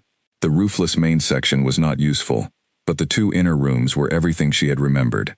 Solid walls, sound roofs, floors still mostly clear of debris, large enough for the group to sit and move. They went in. In the dimness of the inner room, surrounded by old stone, and the particular quiet of a place that has been away from use long enough to have developed its own peace, 15 people found places to sit and rest. The sound of the distant bell had stopped. That was not reassuring. It had simply made the announcement it needed to make, and now the response was underway. Eleanor stood near the door, looking back at the way they had come, the river glinting in the morning light, the fields beyond, the orchard a dark smudge in the middle distance. No movement on the river. No one following. Not yet. Henry spoke from somewhere behind her. "You think like a strategist," he said. She turned. He had the small paper out again, and was not writing now, just holding it. "I think like someone who does not want the people I am responsible for to be found," she said. "That is the same thing," he said, "in a crisis." Oliver was standing nearby. She saw him look at Henry, and then look at her, with the quiet expression of a man who is seeing someone he knows, being seen accurately, by someone who did not know them before. She looked back at the river. Edmund's truck was 2 hours away from completing its first run, which meant, if the timing held, he would be back at the East Junction in approximately 4 hours, ready for the second load. 4 hours in the mill buildings. She could manage 4 hours. She sat down against the wall. She let herself be still. Around her, people who had spent months in the dark beneath a hill sat in the gray light of a roofless ruin and breathed the open air, and the morning moved over them, and the bell in the distance had gone quiet, and for a small time in a ruined place, 30 lives that had been going in one direction turned, without drama and without announcement, and went in another.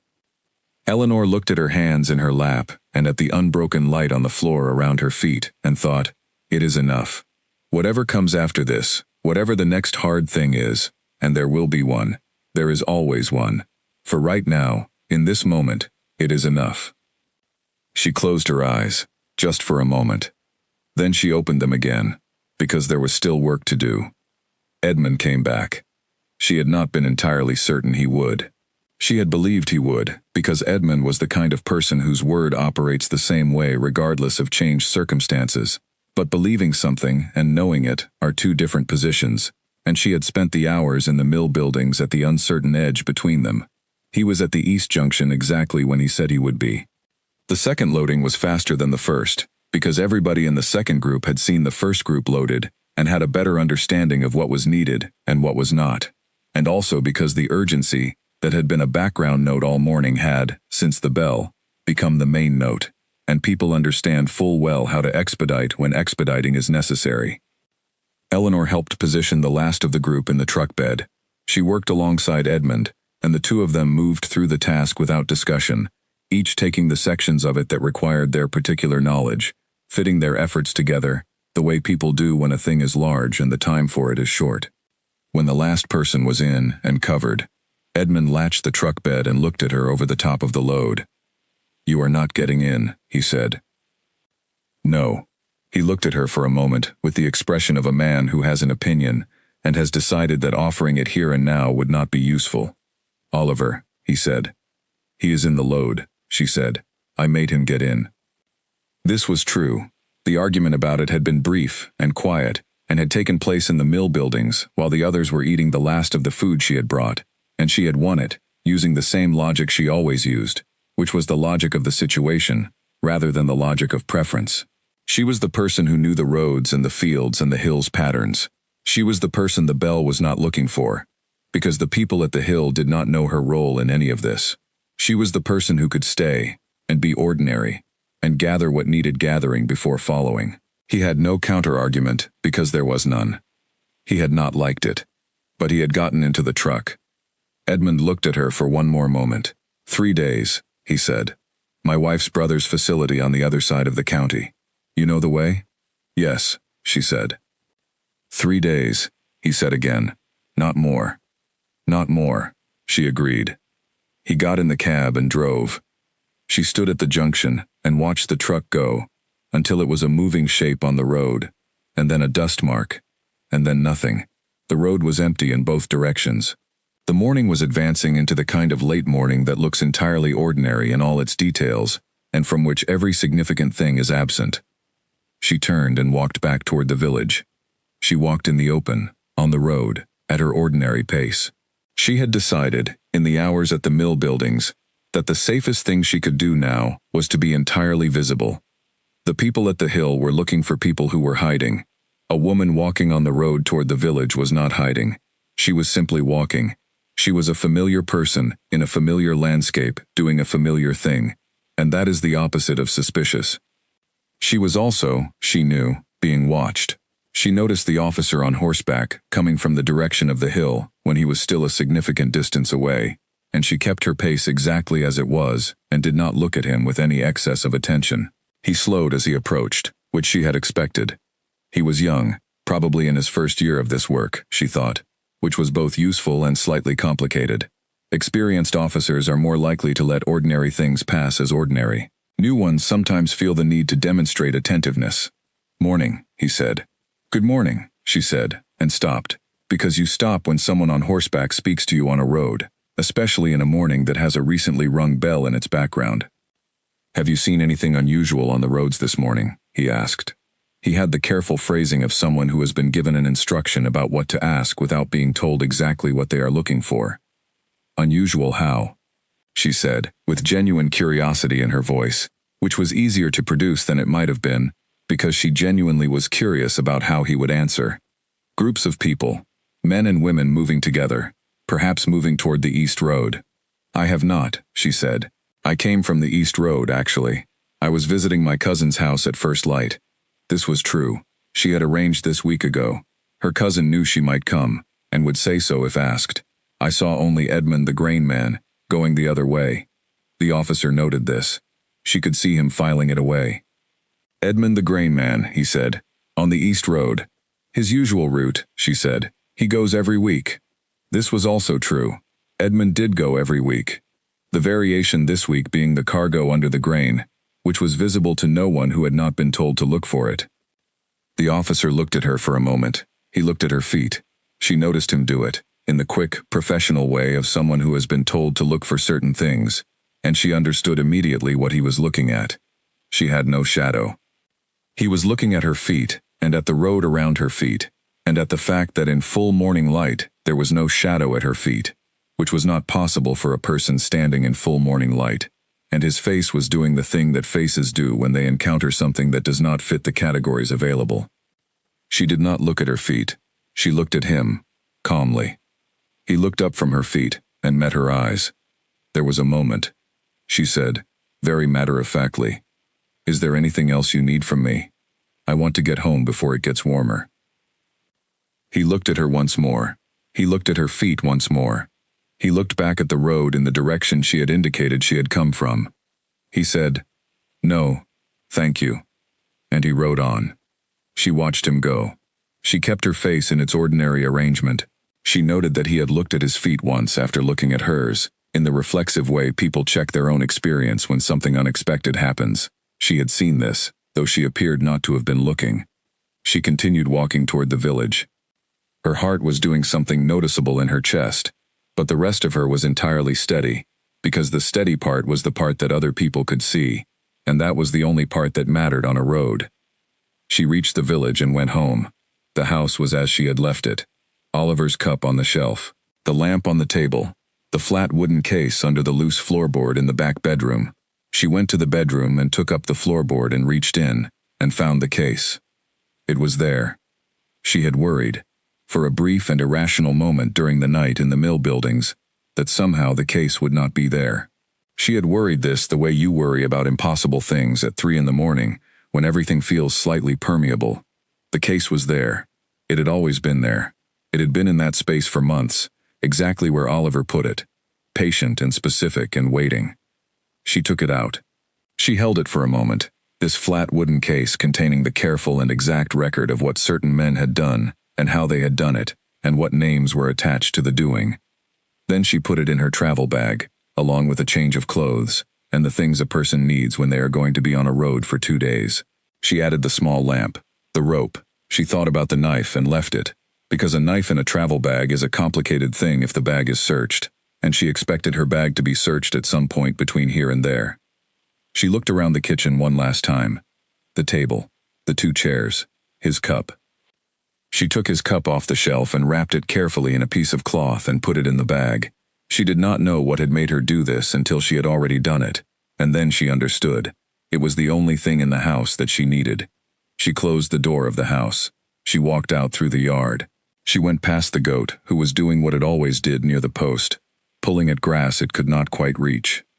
She unhooked the goat's rope from the post and walked it to her neighbor's gate and tied it there, and knocked. And when her neighbor came to the door, she said, "I am going to be away for a time.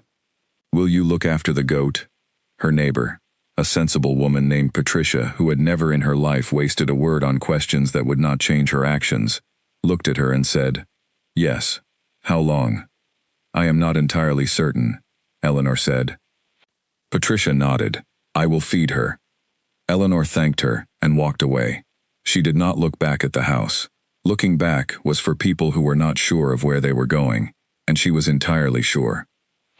She left the village the way she had practiced in her head many times over the previous weeks, along the lane that ran beside the mill pond, through the gap in the old wall at the far end, across the sheep field, over the stile at the eastern edge, and onto the long track that ran parallel to the main road without being the main road, screened by a long hedgerow on both sides that made it invisible to anyone on the road proper, and similarly invisible to anyone looking from the direction of the hill.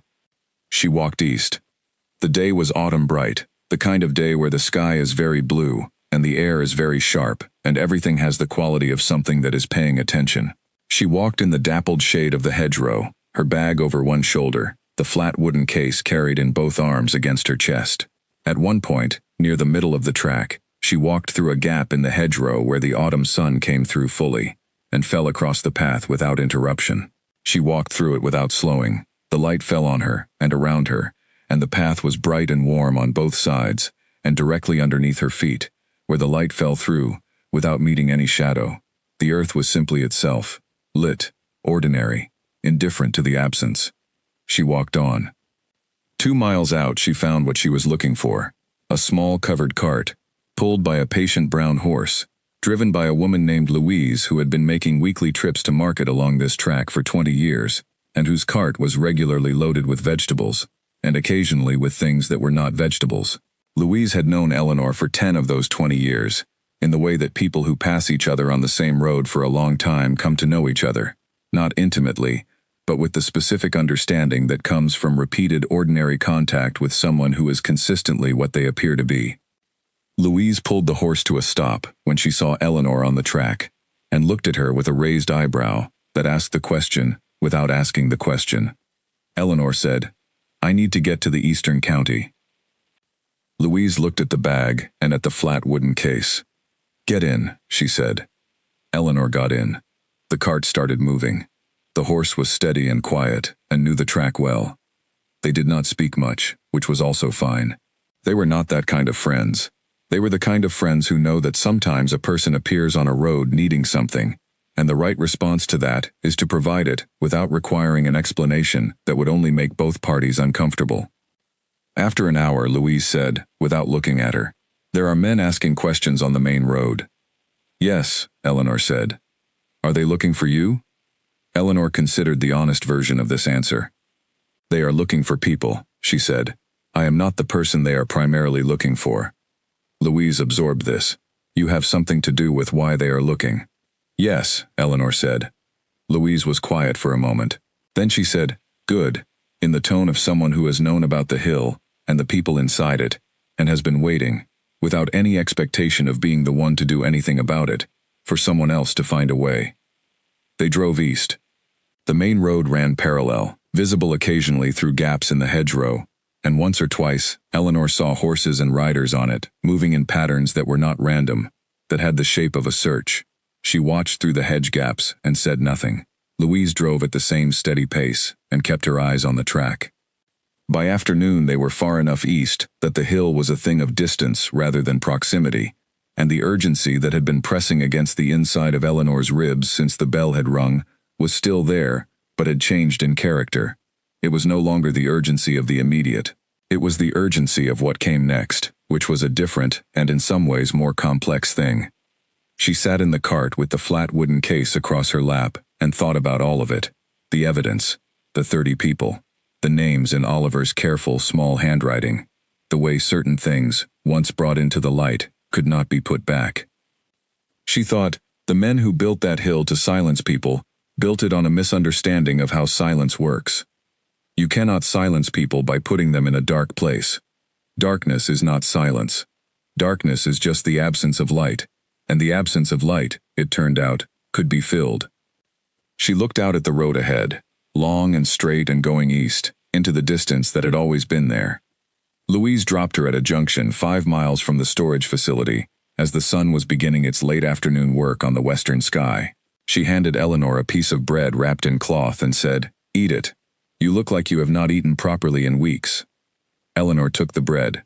She said, "Thank you, Louise." Louise looked at her for a moment. She looked at her feet.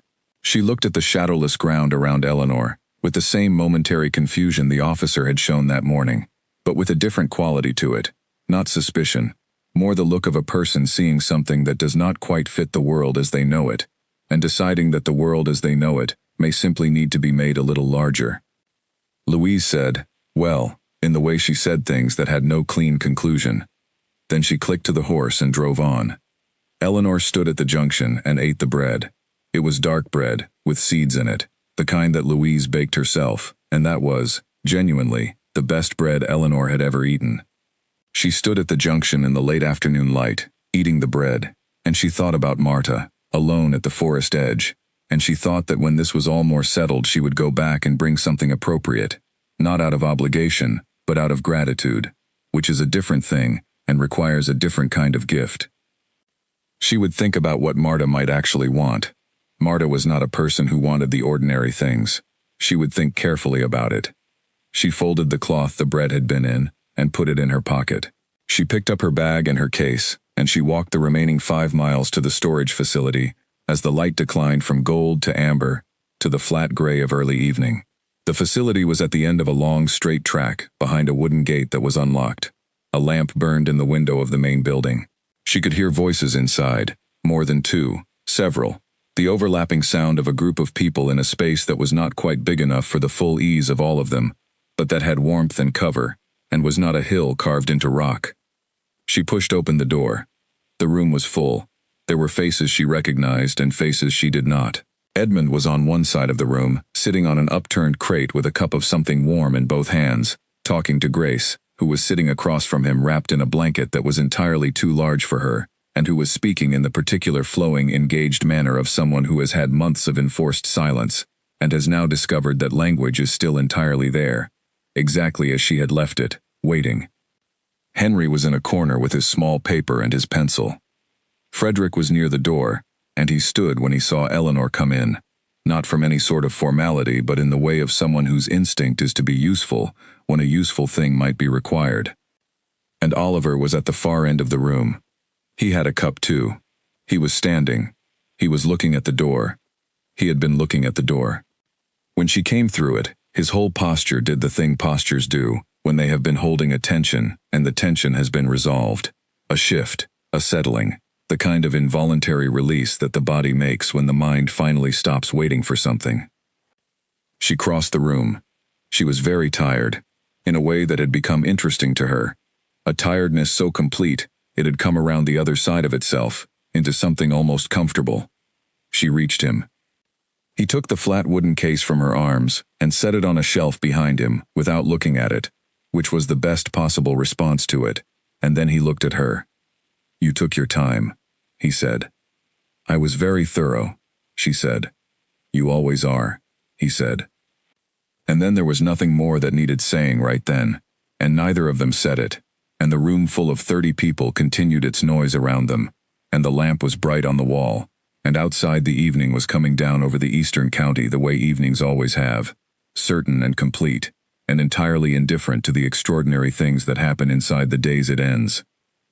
The days at Edmund's wife's brother's facility were the strange, suspended kind of days that happen after a crisis has passed its most urgent moment, but before the longer consequences have taken shape. The building was large enough, a working storage facility with several connected rooms, high-ceilinged, dry, with a separate covered area at the back that could be used for cooking and for the practical necessities of 30 people living in close proximity for an extended period. It was not a comfortable place in the way that any of their own homes had been comfortable, but comfort for the moment was not the primary measure. Edmund's wife's brother was named Thomas, which was a slightly ironic echo of a name Eleanor had been told to avoid, and he was not at all like whatever Thomas might suggest, being a quiet, observant man of perhaps 60, who ran his storage business with the methodical patience of someone who had decided early in life that consistency was more valuable than ingenuity, and had been proved right often enough to continue believing it. He had made space available, and food, and water, and had asked very few questions, most of which were practical. His wife, a woman named Catherine who had the round, direct face of someone who makes decisions quickly and lives with them without regret, had organized the cooking rotation on the first morning, with the calm authority of a person who understands that a large group of people in an uncertain situation need 3 things above all else: food, warmth, and structure, and that the first 2 are really just the material expression of the third. Eleanor had helped with all 3, but she had also spent a significant portion of those first days doing something else. She sat at a table in the largest of the storage rooms with Oliver and Henry, and a woman named Susan who had been a practicing advocate before her imprisonment, and who had a mind that moved through legal and procedural terrain the way other people's minds moved through familiar rooms, quickly, accurately, without needing to think about where the walls were. Frederick sat nearby, not because he was essential to the conversation, but because the conversation was essential to him. They worked through Oliver's papers. This was the work that had been waiting. The papers were meticulous, and the evidence in them was clear. But evidence and the useful deployment of evidence are different skills, and the bridge between them required exactly the combination of people sitting at that table: Oliver's documentation, Henry's ability to synthesize and communicate complex things in language that moved between registers depending on who was reading, and Susan's knowledge of where, precisely, the documented facts would land hardest in the context of existing law and procedure. Eleanor contributed the other piece, the information she had gathered during her weeks of watching, which included observations she had documented in her own neat, careful writing in a small book she had kept inside her coat, patterns she had noted, names she had heard, the practical details of how the Hill had operated, the supply routes, the guard rotations, the delivery system for food and water, which in themselves told a story about who was aware, and who had approved, and who had specifically chosen to look the other way. The four of them, and sometimes others who drifted to the table when the conversation moved into their area of knowledge, spent 3 days building a document from these pieces, a document that was not inflammatory, not emotional, not written in the language of accusation, but in the language of precise and thoroughly supported fact. "The tone is everything," Susan said on the second day, looking at a section Henry had drafted. "People who are guilty of organizing a wrongful imprisonment defend themselves against emotion. They cannot defend themselves against a correct and specific account of what they did, and when, and with what result." "They will try," Oliver said. "Of course," Susan said. "But trying against emotion gives them room to maneuver. Trying against accuracy is much more enclosed." She paused. "The names in your documentation, do you have dates attached to all of them?" "Most," Oliver said. "2 of them I can approximate but not pin exactly. The approximate ones we treat differently," Susan said. "We do not make them claims. We make them questions. We say, this connection appears across multiple documents at approximately this time. We ask whether these individuals can account for their actions at that time. That is a different thing from saying they did it, but it produces the same examination, and it does not give them the footing to call us inaccurate, because we have not claimed accuracy. We have raised a question that they must answer." Eleanor watched Susan work, and felt something she had not expected to feel in the middle of all this. Genuine admiration for the way a particular kind of mind engages with a particular kind of problem. The precision of it, the lack of waste. She thought about what these papers, in the right hands, could do. She thought about who the right hands were. On the third day, while Oliver and Henry and Susan continued refining the document, Eleanor went outside and sat on a low stone wall at the back of the facility, in the thin autumn sun, and thought about the next step with the same careful attention she had given to every previous step. There were courts. They existed, though they had in recent years been managed by people who were not entirely independent of the men whose actions were being documented. This was a complication, not an obstacle. There is a difference. Courts that are not fully independent are still courts. They still have procedures. Those procedures, followed correctly, create records. Records create accountability that cannot be entirely controlled even by the people who would prefer to control it. There were also publications, not the ones aligned with the regional authority. Those would not touch this. But there were independent writers, people who circulated information through methods that were harder to suppress, who had their own networks and their own audiences. Henry knew several of them. He had mentioned this without prompting on the first evening, in the way that people mention something they have been thinking about and want to test for response. And there was the wider authority, the body of governance that sat above the regional level, and that theoretically had oversight of what regional councils did with the power they had been given. Theoretically was doing work in that sentence, Eleanor knew. But theoretical oversight and complete absence of oversight were different things. A document like the one they were building, reaching the right people in the wider authority through the right channels, created a different kind of problem for the men of the Trade Council than any local proceeding could. The combination of all three, courts, publication, wider authority, was the approach.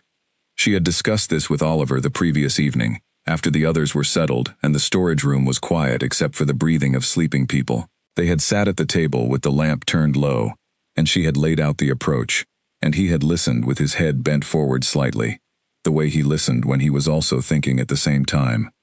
"It will take time," he had said. "Yes," she had said. "A year, probably. Maybe more. And in that time they will try to find all of us." "Yes," she had said, "which is why none of us can go back yet. Which is why none of us can go back yet. Which is why none of us can go back yet. Which is why none of us can go back yet. Which is why none of us can go back yet. Which is why none of us can go back yet. Which is why none of us can go back yet. Which is why none of us can go back yet. Which is why none of us can go back yet. Which is why none of us can go back yet. He had looked at her then, with the expression she had seen before, and could not fully name, but that was one of his most characteristic expressions. The look of a man who has arrived at a clear-eyed view of something difficult and is deciding how to hold it. You have thought about all of this for a long time, he said. I had time, she said, again. He was quiet. Were you afraid? He asked. Not about any specific thing. Just afraid. The general condition of moving through the weeks she had moved through, alone. She thought about this honestly. Yes, she said, but it was not the kind of fear that stops you. It was more like the kind that informs you, that tells you where the edges of the thing are. He looked at her. I want to understand, he said, what you went through. Not to know it in the way of wanting to share it. I know I was not there, and that I cannot share it. Just to know it in the way that I know you. She thought about what to tell him, about the watching, about the nights in the cold field with the gray cloth, about Marta and the needle, and the absence of the shadow leaving her on the floor in the lamplight, about the way it had felt, standing at her kitchen table the morning after, looking at the clean, unbroken floor at her feet. She told him all of it. He listened without interrupting, which was the way he had always listened to things that mattered. When she finished, he was quiet for a moment. Then he said, You walked home alone after it was done. Yes. In the dark. Yes. And at no point, he said slowly, did you feel that the thing you had given was too much? She looked at the table. She looked at the lamp. She thought about the answer with the same honesty she had always brought to questions from him that deserved it. I felt the absence, she said, in the way I described, but too much, no. Too much is when the giving exceeds the value of the thing given for, and it did not exceed it. She paused. It did not come close. Oliver looked at her for a long time. He did not say anything more on the subject, not that night. But he reached across the table and put his hand over hers, the same gesture as in the cold field, hand over hand, just the weight of it. She left it there. She sat with her hand under his in the quiet of the storage room, with 30 people sleeping around them, and she felt that the whole of what had happened since the morning George had knocked on her door, all of it, the fear and the planning and the cold and the nights in the field and the walking alone in the dark, and the absence of her shadow on every floor since, had led to exactly here, and here was enough. In the morning she told Susan and Henry and Oliver about the 3-part approach. They discussed it for 2 hours. They made decisions. They assigned roles. Henry would coordinate the publication contacts. He had names. He had relationships. He had the kind of credibility in those circles that came from having been imprisoned for writing something true. Susan would identify the appropriate entry points in the wider authority's legal structure and would prepare the version of the document calibrated for that audience. Oliver would continue refining the primary documentation and would be the person who answered questions about the technical specifics of the financial evidence, because it was his work, and he understood it more completely than anyone else could. Eleanor said she would go back. They all looked at her. Not to stay, she said. To gather what remains to be gathered. There are people in the village who have been watching this situation for months. People who know things I do not know, because I was only able to watch for a few weeks, before the bell rang, and we had to move. Clara, Patricia. Others who have been in that village for years, and who know the patterns of the men we are documenting, in ways that our papers do not yet fully capture. She paused. I also need to go back for Marta. Who is Marta? Susan asked. The woman who helped me, Eleanor said. There was a silence. Oliver looked at her. She cannot be left there with no knowledge of what has happened, Eleanor said. She made a choice to help us, and she deserves to know the outcome, and she deserves to be safe. She said this without any expectation of argument, and there was none. 2 days later, as the first week at the facility was completing itself, and the group had settled into something that looked less like crisis and more like a community living under unusual circumstances, Eleanor packed her bag again. Oliver walked with her to the gate of the facility. They stood at the gate in the early morning, and he looked at her in the way he had been looking at her since she came through the door of the storage room, not as if seeing her for the first time, but as if seeing her with a greater accuracy than he had managed before, the way a familiar landscape looks after rain, when the colors have gone more deeply themselves. 3 days, he said. More or less, she said. Eleanor. 4, she said. 5 at most. He looked at her. I will come back, she said. I always come back. He was quiet for a moment. Then he said, I know. And the knowing in it was the complete and settled kind. She left through the gate and walked west, back toward everything she had started from, with her bag on her shoulder and the autumn morning in her face and no shadow at her feet, and behind her the gate of the facility stood in the early light, exactly as it had been before she arrived, undisturbed, as if no one had left through it at all. She took 3 days to get back to the village, traveling on foot, and with occasional help from road users who were moving in the right direction, and in that time she learned, from the quiet intelligence network of ordinary people who talk to each other about what they see, several things. The search from the hill had been wide, but had not been productive. They had found the hollow, she had expected this, and they had found the mill buildings, and they had found the signs of the river crossing, but they had found them in the order that suggested they were tracing a path, rather than actively closing on it. The path led east, and then stopped, as far as she could tell from what people had seen and described, at the East Road, where a search that is looking for people on foot has difficulty competing with a county road and the many possible directions it offers. Edmund's name had been noted, she was almost certain. She could not confirm this directly, but she felt it in the shape of what she was hearing. Not a direct accusation, not an inquiry that named him, but a certain quality of attention in the region around his regular route that suggested someone was aware of the coincidence of his timing and was turning it over without yet being ready to make it into something official. Edmund knew about this kind of attention. He had known about it going in. She trusted that he was managing it with his usual unhurried competence. Clara was still in the village. Eleanor received this information on the second day of her return journey, and it relieved her in a way she had not expected, because she had been quietly worried about Clara's position for the duration. Clara was an intelligent person, but she was also someone who had a visible history of concern for a person in the hill, and visible concern was something that interested the wrong people. She was still there, apparently, doing what she always did, the market, the ordinary routines, the particular deliberate ordinariness of someone who has been living carefully for a long time, and is very good at it. Eleanor arrived in the village on a gray afternoon and went directly to Marta's house. She had thought, on the long walk back, about whether Marta would be there. She had thought about whether Marta would need any help, or any information, or any practical support. She had settled on the understanding that Marta probably needed none of these things, but that Eleanor was going regardless, not because Marta needed her, but because Eleanor owed her a visit, in the way that you owe someone a visit after they have done something significant for you that they did not have to do. The house at the forest edge was exactly as it had been. Moss on the roof, the same even carpet of it, the door at its familiar angle, between open and closed, the stone bench. Marta came out before Eleanor reached the bench, as she had the first time. She looked at Eleanor for a long moment, taking in the detail of the past weeks in the way that she looked at things, directly, without filtering. Sit, she said. Eleanor sat.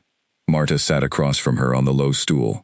The autumn morning was around them, thin and bright, the trees behind the house still holding most of their leaves, but in the colors of things preparing to let go.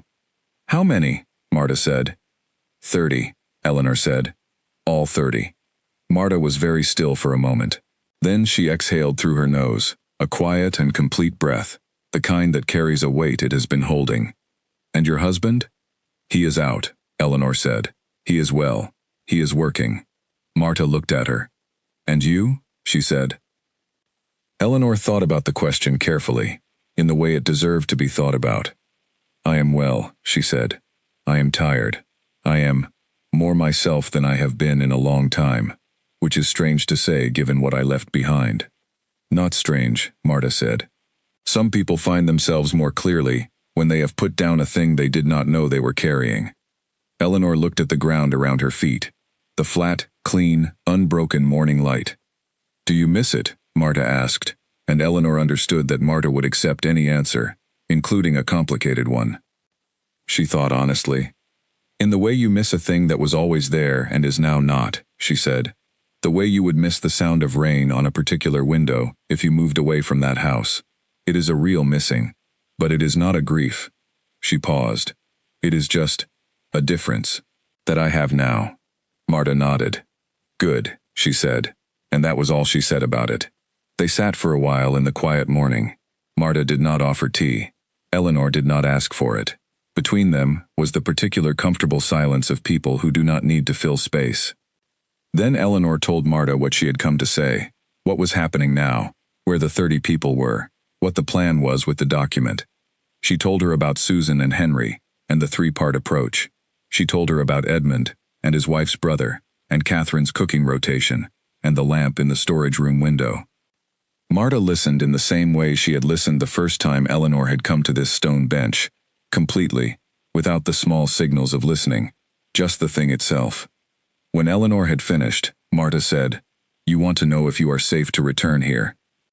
"I want to know what you can see that I cannot," Eleanor said, which was more accurate. Marta looked at the trees. She looked at the forest behind the house. She looked back at Eleanor. "The men at the hill are frightened," she said. "Not because 30 people are gone. Because 30 people are gone, and the how of it is completely outside their understanding. They searched the cells. They searched the passages. They are still trying to understand how 30 people move through their guards and their walls without being seen or heard. The story they are telling themselves does not have an answer that makes sense to them." "Good," Eleanor said. "Frightened people are more dangerous and less effective in equal measure," Marta said. "They will do things they would not do if they were thinking clearly. They will also miss things they would not miss. The question is which applies at which moment." She paused. "You should not stay here more than 2 days. The village is not yet the subject of specific attention. I would know if it were. But 2 days is the limit of what I would call safe." Eleanor nodded. 2 days. "What do you need in 2 days?" "Clara," Eleanor said, "and 2 other people she knows about. And whatever Marta herself is willing to tell a woman named Susan, who is an advocate, and who will know how to use what she is told." Marta looked at her with those clear gray eyes, and in them was something Eleanor had not seen there before, or perhaps had not been looking for before. The particular expression of an older person looking at someone younger who has done something they are genuinely glad to have seen. "Write down this Susan's address," Marta said. "I will go to her myself, when I am ready. I know a great deal more about the men in that hill than can be written down, and the kind of knowing I have is better delivered in person." Eleanor wrote down the address. Marta folded the piece of paper and put it in the pocket of her apron. 2 days, she said. 2 days, Eleanor agreed. She stood. She was tired in a deep and honest way that she was no longer trying to manage. She was tired, the way you are tired, after something has been completed that was very large, and that has taken everything you had, and the completion has not removed the tiredness. It has simply given the tiredness somewhere to rest. "Marta," she said. Marta looked up. "Thank you," Eleanor said. "I said it before. I wanted to say it again, now that I know what it was for." Marta was quiet for a moment. "You knew what it was for," she said. "You knew before I told you anything. You came here because you already knew." Eleanor looked at her. "That is the only kind of person I could have helped," Marta said. "If you had come to me looking for a solution, I could not have helped you. You came to me with a decision that was already made, and a shadow that was already letting go. I did not give you anything. I helped you give what you had already chosen to give." Eleanor stood with this for a moment. Then she said, "Then thank you for the assistance." Marta almost smiled. "That," she said, "I will accept." Eleanor walked back toward the village through the thin forest edge, in the clear morning light, and she did not look at her feet, and she did not need to. The year that followed the 2 nights at the hill was not a quiet one, and Eleanor had not expected it to be. She had been in enough of life's harder passages to understand that the resolution of a crisis is not the same as its conclusion. The crisis ends. But the conclusion, the point where the thing is fully finished, where the threads have been gathered and tied off and the pattern is clear and settled, that comes much later, and only if the work that needs to happen between crisis and conclusion is done. She did that work. She had gone back to Oliver and the group at the storage facility at the end of the 2 days, as she had promised, and she had brought with her what those 2 days had produced. Clara, who came without hesitation when Eleanor described the situation to her in Clara's kitchen, in direct and specific terms. A man named Gerald from the village, who had been a clerk at the Regional Trade Council 11 years before, and had left under circumstances that had never been fully explained, but that he was now, for the first time, fully prepared to explain. And a detailed account from Marta, written in Marta's small, certain handwriting on 3 closely filled pages, of things she had observed and understood over many years of living at the edge of the forest, which was the edge of a great deal more besides.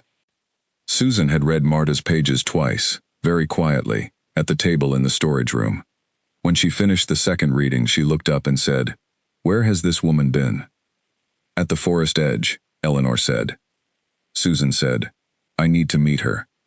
"She will come when she is ready," Eleanor said. She said so. Susan had accepted this with the practical patience of someone who understood that the right witnesses come in their own time, and that pressuring them is counterproductive. The work of the year unfolded in 3 tracks, as planned. Henry's connections in the world of independent writing and circulation produced, over the first 3 months, a series of carefully written accounts, distributed through channels that reached a wide audience without ever appearing in a publication that could be shut down by a single authority. The accounts were specific but not identifiable to any individual source in a way that could be used against them. Henry was very good at this, it turned out, better than even his reputation had suggested. He wrote in a voice that was clear and clean, and that achieved the difficult thing of being simultaneously precise and readable. And the accounts moved through the networks with the particular energy of things that people recognize as true before they can explain why.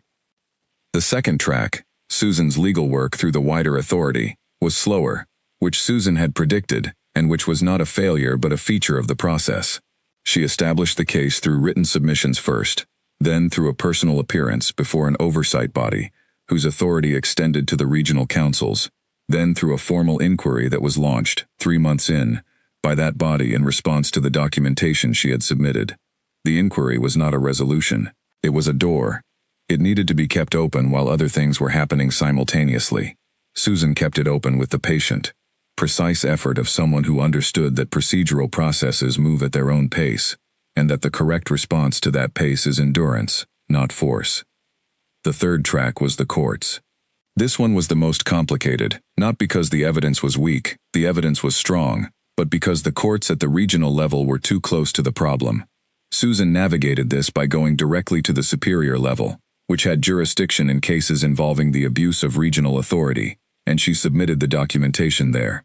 This generated, 6 months in, an investigation that was independent of the regional structure, and that therefore could not be managed by the men who had most reason to manage it. Eleanor watched all 3 tracks with close attention, and she contributed where she was needed, and she did not stop moving. She and Oliver were living, for that year, in 2 rooms above the workshop of a carpenter named Albert, who rented the rooms to people recommended by his older sister, who recommended only the kind of people she trusted implicitly. Albert's older sister was Louise, the woman with the cart who had driven Eleanor east on the worst morning. Louise had arranged the rooms before Eleanor even asked, in the practical way she arranged things, seeing what was needed and providing it before the request became urgent. The rooms were small, and the carpenter's work below was audible in the early morning, which Eleanor minded less than she thought she would. She had always liked the sound of work being done. It had a shape to it, an intention, that was reassuring, in a period when reassurance was mostly something she had to construct for herself. Oliver worked at the small desk in the room that faced the street. He was reconstructing, from memory and from his own papers, a version of the documentation that was more comprehensive than any individual piece of it. A full account, not just of the financial movements, but of the pattern behind them, the structure of how the council had built its power, and used it, and how the relationship between the Hill and the council's agenda could be traced through a series of decisions that, taken individually, might appear disconnected, but that formed, taken together, a single coherent picture. He worked at this for 5 months, and when it was done, Henry read it and said it was the best piece of documented analysis he had encountered in a career spent reading documented analysis, and Susan read it and said it would form the backbone of the formal submission to the Superior Court. Eleanor read it and thought about all the evenings she had sat in the same room as this work being done, in the kitchen of their own house, with Oliver at the table and the papers around him, and the particular quality of silence in the room on those evenings. She had understood then that what he was doing mattered. She had not known, then, the full scale of what mattering would require. She stood in the small room above the carpenter's workshop and read the document her husband had made over months of careful, patient work, and she thought, this is why they were afraid of him. This is exactly why. The fear of him had been correct, in the sense that this document was, in fact, going to cause them serious problems. The error they had made was in thinking that problems could be prevented by removing the person who was causing them, when what they should have understood was that a person who is causing problems of this kind cannot be removed from the cause by removing them from the room. You can put a person in the dark, you cannot put their ideas in the dark with them. That was the misunderstanding. It was also the oldest misunderstanding there was, and it was remarkable, she thought, that people kept making it. The year moved. Autumn became winter, and winter became the slow, halting arrival of the following spring, which came late that year, and in stages, the warmth appearing, and then pulling back and appearing again, as if it had not quite decided. Frederick had gone back to his own life after the first month. He had family further north who had been waiting for him, and he had gone to them, and Clara had gone with him, because the village was too complicated for both of them now, and would remain so for some time. They had said goodbye simply, the way people who have been through something significant together say goodbye, without the false lightness of people who believe they will see each other soon, and without the heaviness of people who believe they will not. Henry had established himself in a city 2 hours east, in a position that allowed him to continue his writing, and to build, steadily, the kind of public record of events that was necessary for the wider picture to be understood by people who had not been inside it. He wrote Eleanor and Oliver letters, long letters that arrived on irregular schedules, and that were always worth reading. Grace had recovered. Edmund had taken her home to his house, which was large enough for both of them, and had been, he told Edmund's wife's brother, more than large enough for just himself, for too many years. She had gone back to teaching, at the village school, 1 county over from their own. The first day she walked into a classroom again was, according to Edmund's letter describing it, the most natural thing he had ever seen, because she had the quality of certain people, for whom a vocation is not something they have chosen but something they simply are. Susan continued her work. She was, Eleanor thought, one of those people who measured the quality of a life by the quality of the problems it engaged with, and the problems she was now engaged with were very high quality indeed. She communicated with Eleanor every few weeks, updating the status of each of the 3 tracks, noting progress and obstacles with equal plainness. The news, when it began to come, came in stages, the way legal and procedural news always does. Not a single moment of resolution, but a series of decisions and findings, and formal acknowledgments, each one building on the previous, each one making the next more certain. The investigation found what it found, because the investigation was looking at accurate documentation of real events. The men of the Trade Council responded in the ways that people respond when they are documented and cannot dispute the documentation, first with dismissal, then with procedural delay, then with attempts to redirect attention, then, as each of those approaches failed in turn, against the combined weight of Susan's legal work and Henry's public record and Oliver's documentation, with a quiet and undramatic acknowledgement of certain matters that was the institutional version of what happens when there is nothing left to say. It was not a spectacular collapse. There was no single moment. There was not the kind of scene that good stories sometimes end with, where the men responsible are led away in the sight of everyone who had been wronged by them. What there was instead was a grinding and methodical accountability, which is less satisfying as a narrative and more durable as a reality. And Eleanor had known from the beginning that durable was what she was working toward. 6 men of the council were formally removed from their positions. 3 faced legal consequences that Susan had worked carefully to put in their path. The hill, the structure in the eastern hill, with its 3 passages and its oil lamps and its cells cut into the rock, was formally closed and its existence officially acknowledged for the first time, which was itself a significant thing. A thing that has been officially acknowledged cannot be officially denied. Oliver's documentation was entered into the formal record of the inquiry and remained there, available to anyone who looked, for as long as records were kept. Eleanor read the formal acknowledgement in a letter from Susan, sitting at the small desk in the rooms above the carpenter's workshop on a morning in late spring, when the window was open and Albert's work had started early below, and the sound of it was coming up through the floor. She sat with the letter and read it twice. Then she put it down and looked out the window at the spring morning and thought about Marta. She had heard, through a letter from her neighbor Patricia, who had kept an eye on the forest edge, as a favor that nobody had asked for, but that Patricia had decided was worth doing, that Marta was still there. The house was still there, the moss was still on the roof. Marta had been seen once, in the village market, buying exactly what she would have been expected to buy, exchanging nothing more than functional words with the vendors. She thought about the stone bench, the clear gray eyes, the needle of pale smooth material, the thread that was almost invisible. She thought about a shadow, stitched to the floor of a dark place in a hill, doing its quiet and faithful work in the dark for the people who needed it. She thought about the 30 people who had walked out of that hill through a darkness that was not the ordinary kind, because it had been given specifically so they could use it.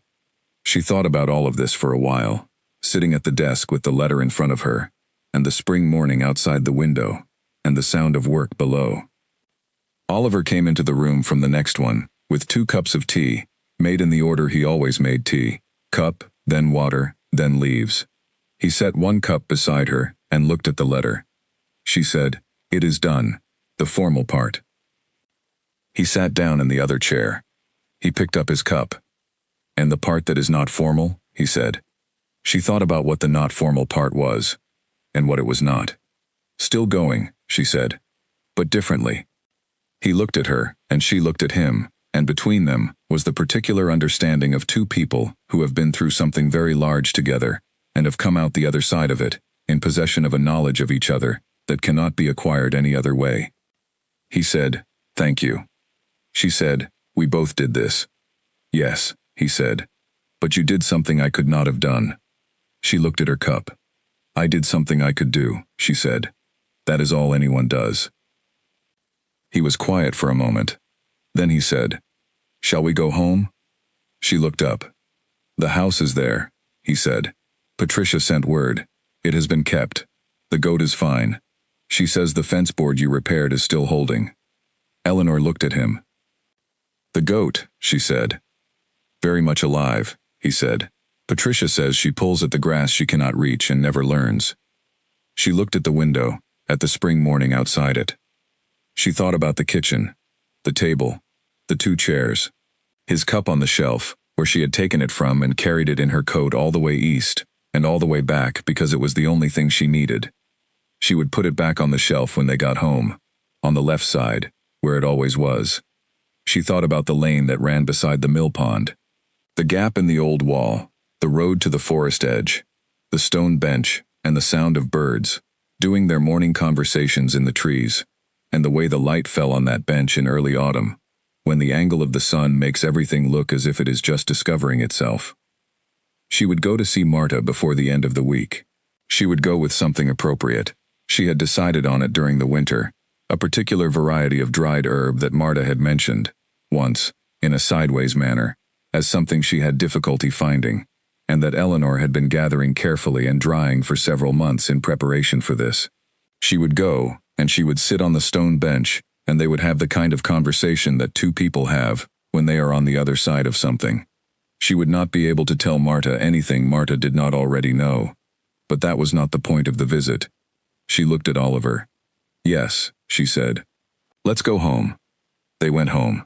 They packed the small amount that they had accumulated in the rooms above the carpenter's workshop, and they said goodbye to Albert, who shook Oliver's hand, and looked at Eleanor, with the expression of a man who has had interesting people in his house, and will miss the interest, and they walked out into the spring morning, and took the road west. It was a long walk. They had traveled it before, in pieces, during the year. But this time they walked it together, and in one direction, and without the urgency of any particular threat, which made it a completely different walk from any walk either of them had taken on it before. The road moved through country that was exactly itself, in the way that late spring country is exactly itself, the hedgerows full of new green, the fields beginning to think about their summer purpose, the sky doing the expansive thing that spring skies do, when winter has finally fully given up. They talked, not about the difficult things, not yet. Those would have their time. Those would be conversations that took place over years, in the ordinary moments of ordinary days, because that was how the large things got properly understood. They talked about the road. About a bird that Oliver identified by its sound before they could see it. About a farm they passed where the farmhouse had been recently painted, and the color was slightly wrong for the landscape, but was clearly the product of someone's particular vision, and so commanded a certain respect. They stopped at midday at a small inn on the road, the kind of inn that exists on roads between places, and that has no particular character, except the character of having been used by many travelers over many years, which is itself a kind of character. They ate. The food was ordinary and entirely welcome. Eleanor looked around the inn, at the other people there, a family with 2 children, one asleep and one eating, with the total concentration of someone for whom food is currently the most interesting thing in existence. 2 men she took to be traders, discussing something with the mutual engagement of people who have found a topic they agree on. A woman alone at a corner table, reading, occasionally looking up and out the window at the road. She looked at all of them and felt the thing she had been feeling, in moments, throughout the year. A version of gratitude that had no simple object, that was not directed at any specific person or event, but that was about the existence of these ordinary scenes, this ordinary life, this unremarkable midday in a small inn, that was simply what it was. She thought about the 30 people. She thought about where each of them was now. Frederick North, with family, Grace teaching, Henry writing, Susan working. The others distributed through the country, in the various places that life had taken them since the storage facility, each making their way back into their ordinary existence, changed by what had happened, but still themselves, still carrying the particular weight and light of their particular lives. She thought about the 30 who had been in the dark. She thought, they are all in the light now. The thought did not come with any fanfare. It was just a fact, sitting quietly in the afternoon of a spring day, as true and as plain as the light on the road outside the window. She finished her meal. She looked at Oliver across the small table. He was looking at her with the expression she knew well, the one that meant he was aware that she was thinking about something significant and was waiting, without pressure, to hear about it if she chose to share it. She said, "I was thinking about all of them." "Were they well?" he said. "Yes," she said. "Yes," she said. He looked at her. He had spent much of the year with the paperwork and the documentation and the legal processes, and he had met the 30 people in the same way that members of any group meet each other when they are sharing a difficult situation, quickly, imperfectly, in the compressed intimacy of people who are all inside the same problem. He knew them the way you know people in circumstances like that.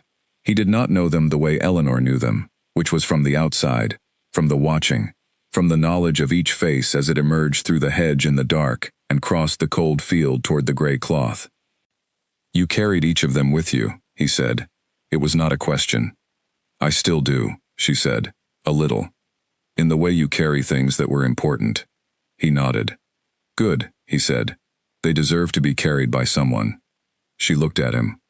She thought about what he had said and found it to be exactly right, in the way that the right things are right, simply, without argument. They walked the rest of the way home in the afternoon, arriving at the village lane as the light was going golden, which was the best possible light for arriving somewhere familiar. The lane looked as it always had, as it probably always would. The mill pond, the gap in the old wall, the sound of the mill, the smell of someone nearby baking bread. Patricia's gate was open. Patricia herself was in the garden, doing something specific and focused, the way she did everything. She looked up when she heard Eleanor's step on the lane. "You are back," she said, which was Patricia's way of welcoming people, direct and sufficient. "We are back," Eleanor said. "The goat is fine," Patricia said. "Stubborn, but fine. I'll send her over in the morning." "Thank you," Eleanor said, "for everything." Patricia looked at her with the directness she brought to looking at everything. "You don't need to thank me," Patricia said. "I did what needed doing." Which was, Eleanor thought, the best possible summary of the whole year, and of the year before it, and possibly of everything that mattered. She said goodnight to Patricia, and she and Oliver walked to their own door, and Oliver tried the handle, and the door opened, and the house was there, exactly as it had been, and she walked in and went directly to the shelf above the fireplace. His cup was in her bag. She took it out, and she put it back on the shelf, left side, where it always was. She stood for a moment, looking at the 2 cups side by side. Then she looked at her feet. at the kitchen floor, in the early evening light, at the clean, unbroken, shadowless ground that would be her ground, from now until the last day of her life, every morning, every noon, every lamplit evening. She stood there, and she looked at it. Then she went to make tea. Years moved over Eleanor, the way years move over people who have decided to live them fully, with speed and weight and the accumulation of small things that turn out to be large. She and Oliver returned to their village, and to their house, and to the goat, who came home from Patricia's the following morning, in the unfazed way of an animal that has a very settled view of where it belongs. Eleanor stood in the yard that morning watching the goat settle back into its position near the fence post, and found herself laughing, properly, for the first time in longer than she could accurately remember, at the absolute and uncomplicated certainty of an animal that wants what it wants, and keeps wanting it without apology. Oliver heard the laugh from inside, and came to the doorway, and saw what she was laughing at, and laughed too, in that way of his, genuine and unguarded, and it was so ordinary, and so exactly itself, that it filled the whole yard for a moment, and then was gone, and the morning continued.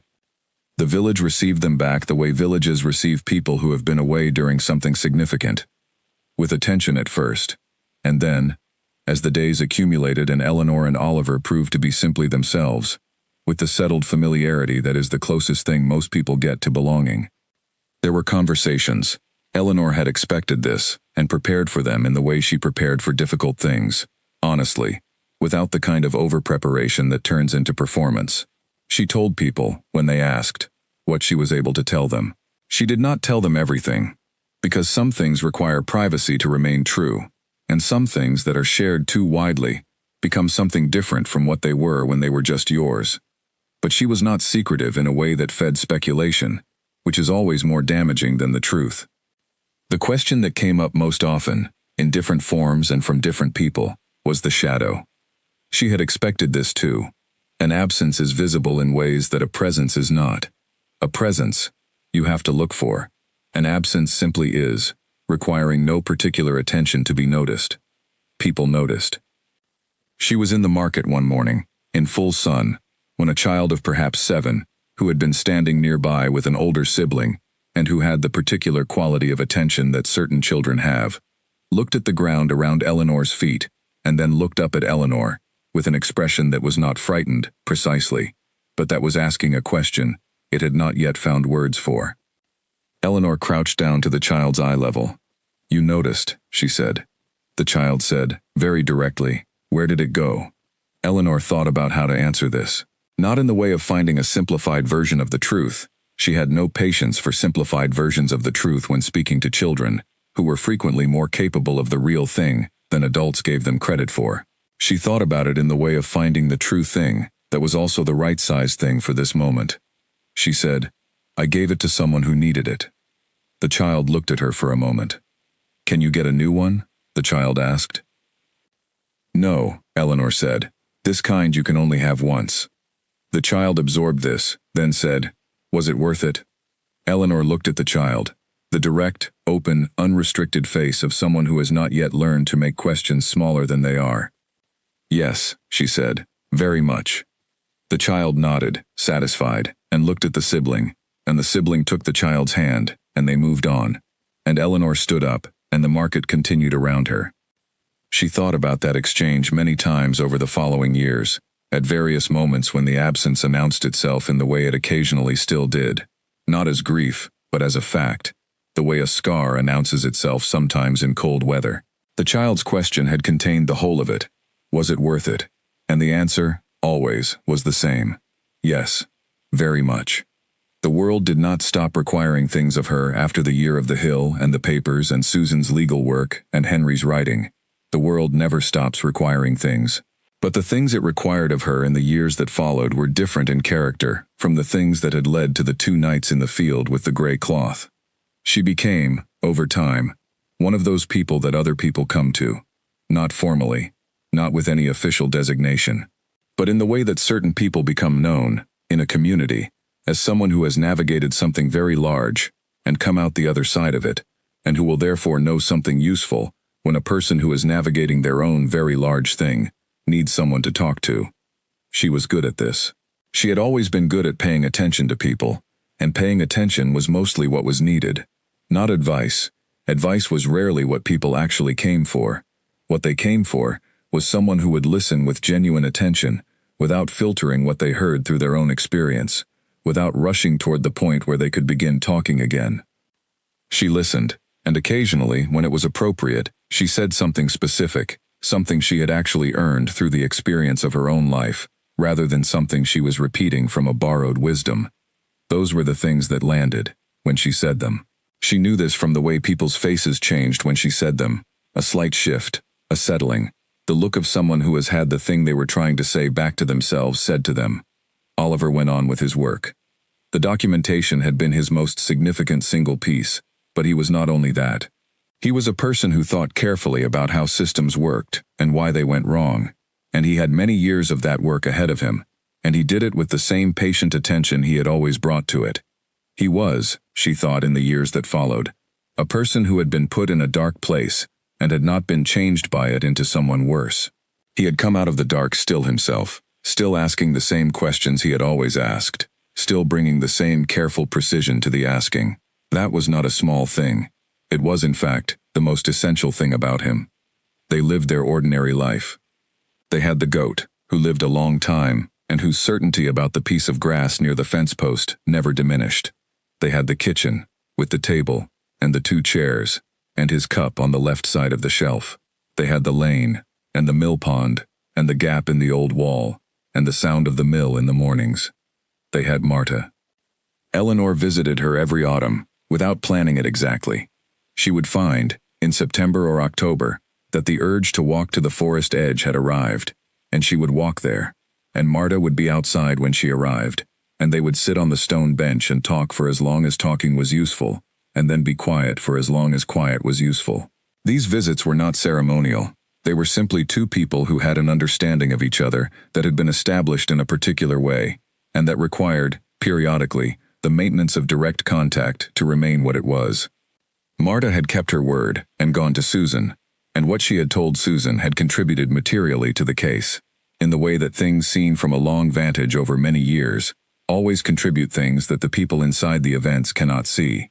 She had also, in the years after, spoken to several of Henry's contacts in the writing world, who had found her to be a remarkable source of the kind of long perspective that their work often needed and could rarely find. Marta had seemed neither pleased nor displeased by this attention.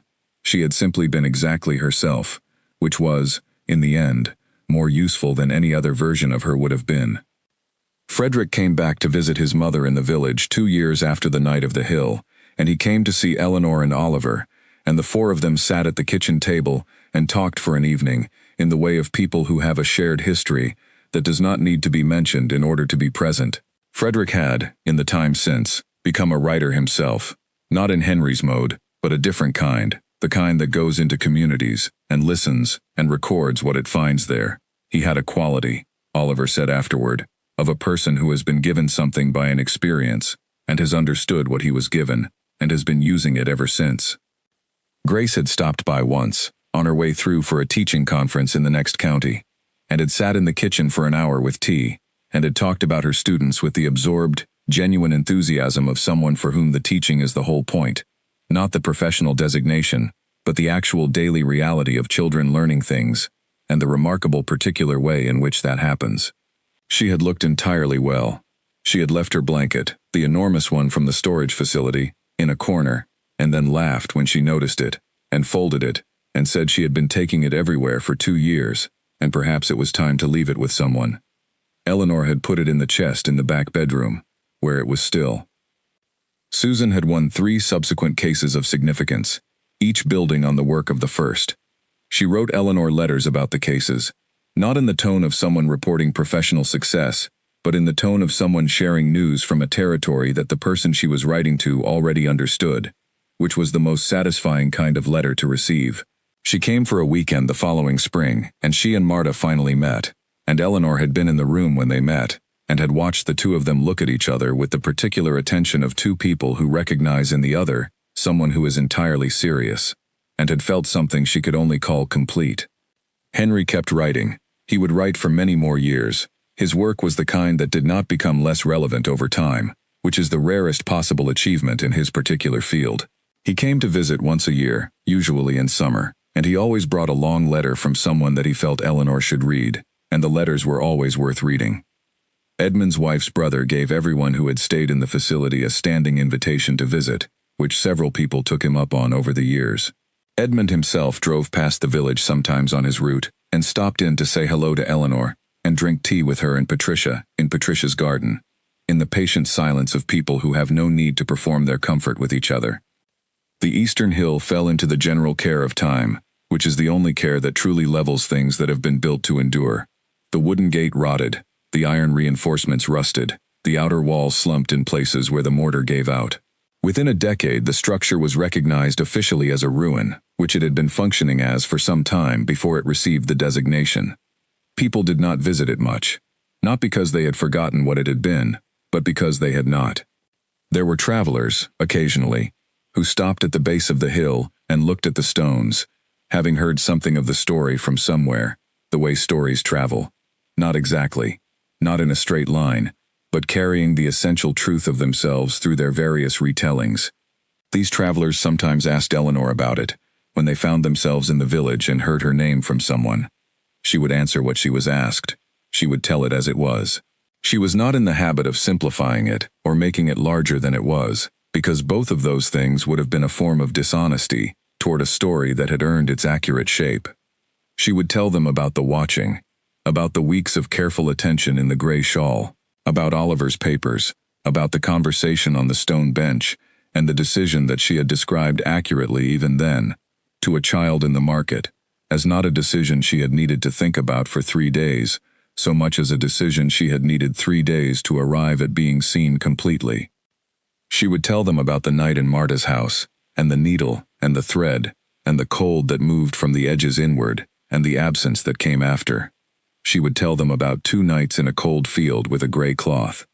And she would tell them about the darkness in the hill, the darkness that had been hers, that she had given, that had covered the people inside like a safe and faithful room while they found their way toward the light. When she got to that part, some of the travelers wanted to understand how it had worked. She would tell them, honestly, that she could not describe the mechanism of it. She was not Marta, and the mechanism had been Marta's knowledge, not hers. What she could describe was the fact of it, that it had worked, that the shadow had done what it was put there to do. Others wanted to understand why she had done it, what the thinking was, whether she had been afraid. She would tell them, yes, and no, and the afraid and the doing had existed at the same time, which was the only way courage had ever made sense to her, as a concept, not the absence of fear, but the presence of something that mattered more. What had mattered more was not, she would tell them, simply love for her husband, though that was part of it. What had mattered was a very clear understanding that 30 people were in a dark place because they had known true things that the wrong people found inconvenient, and that if there was something she could do about that, something real, something that would actually work, then the question was not whether to do it, but only how. She had lived a long time with her shadow. She had not always known it well. In the weeks before she went to Marta, she had come to understand that it had been developing its own character over years, shaped by who she was and what she carried and what she loved, and that what it had grown into was something that wanted, in its own way, to be useful. She had let it be useful. That was the whole of it, she would tell people. That was the whole of the story. And people would look at her feet, because they always did, and she would let them look, because the absence was part of the story too, and there was no honest telling of it that excluded the price. She grew old with Oliver, and they grew old in the house that had always been theirs, with the table, and the 2 chairs, and the cups on the shelf, and the goat's eventual successors in the yard. They had arguments that were resolved, and some that were only managed, and some that became, over time, simply part of the texture of 2 people living very closely with each other, and still choosing to. They had good years and harder ones. They had the full range of what a life with another person contains, which is not the same as a simple or an easy thing, but is, she had decided very early and confirmed many times over, the most interesting thing. Oliver finished more work.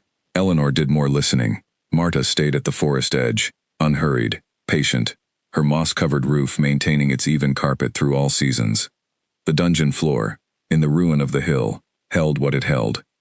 Travelers who spent long enough in the area sometimes mentioned it, the quality of the dark in one particular section of the collapsed ruin, in the place where the passages had been. A darkness that did not entirely resolve, even on the brightest day. A darkness that had, some of them said, a character, a quality of intent, as if it were present in a way that ordinary shadow was not. Eleanor, when she heard this reported back to her by people who had been and returned, would listen carefully, and then say simply, "Yes, that sounds right." She did not explain further. Some things are best held in their own mystery, not because they are not true, they are entirely true, but because the true thing about them lives in the experience of encountering them, rather than in any description that can be offered from the outside. She would sit in the morning, when the sun came through the east window, and the kitchen was warm, and the sounds of the village were arriving through the open door, and she would look at her hands on the table, and at the floor around her feet, and at the clean and uninterrupted light on the stone. And she would think, yes, this is the life on the other side of the thing that was given, this ordinary, specific, irreplaceable morning, this table, this light, these ordinary sounds. This is what she had been working toward.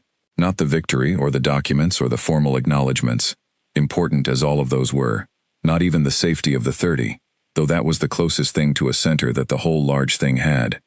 This, the morning, the light, the life being lived, fully, by all of them, in all their scattered places, Frederick in the north, Grace in the classroom, Henry at his desk, Susan at hers, Edmund on his route, the others, in their own various mornings, their own tables, their own ordinary light, all of them in the light. She looked at the floor around her feet. She looked at the absence where the shadow had been. She breathed the morning air. And she thought, there is no version of any of this that I would change. Then she got up, and made tea, and went about the day.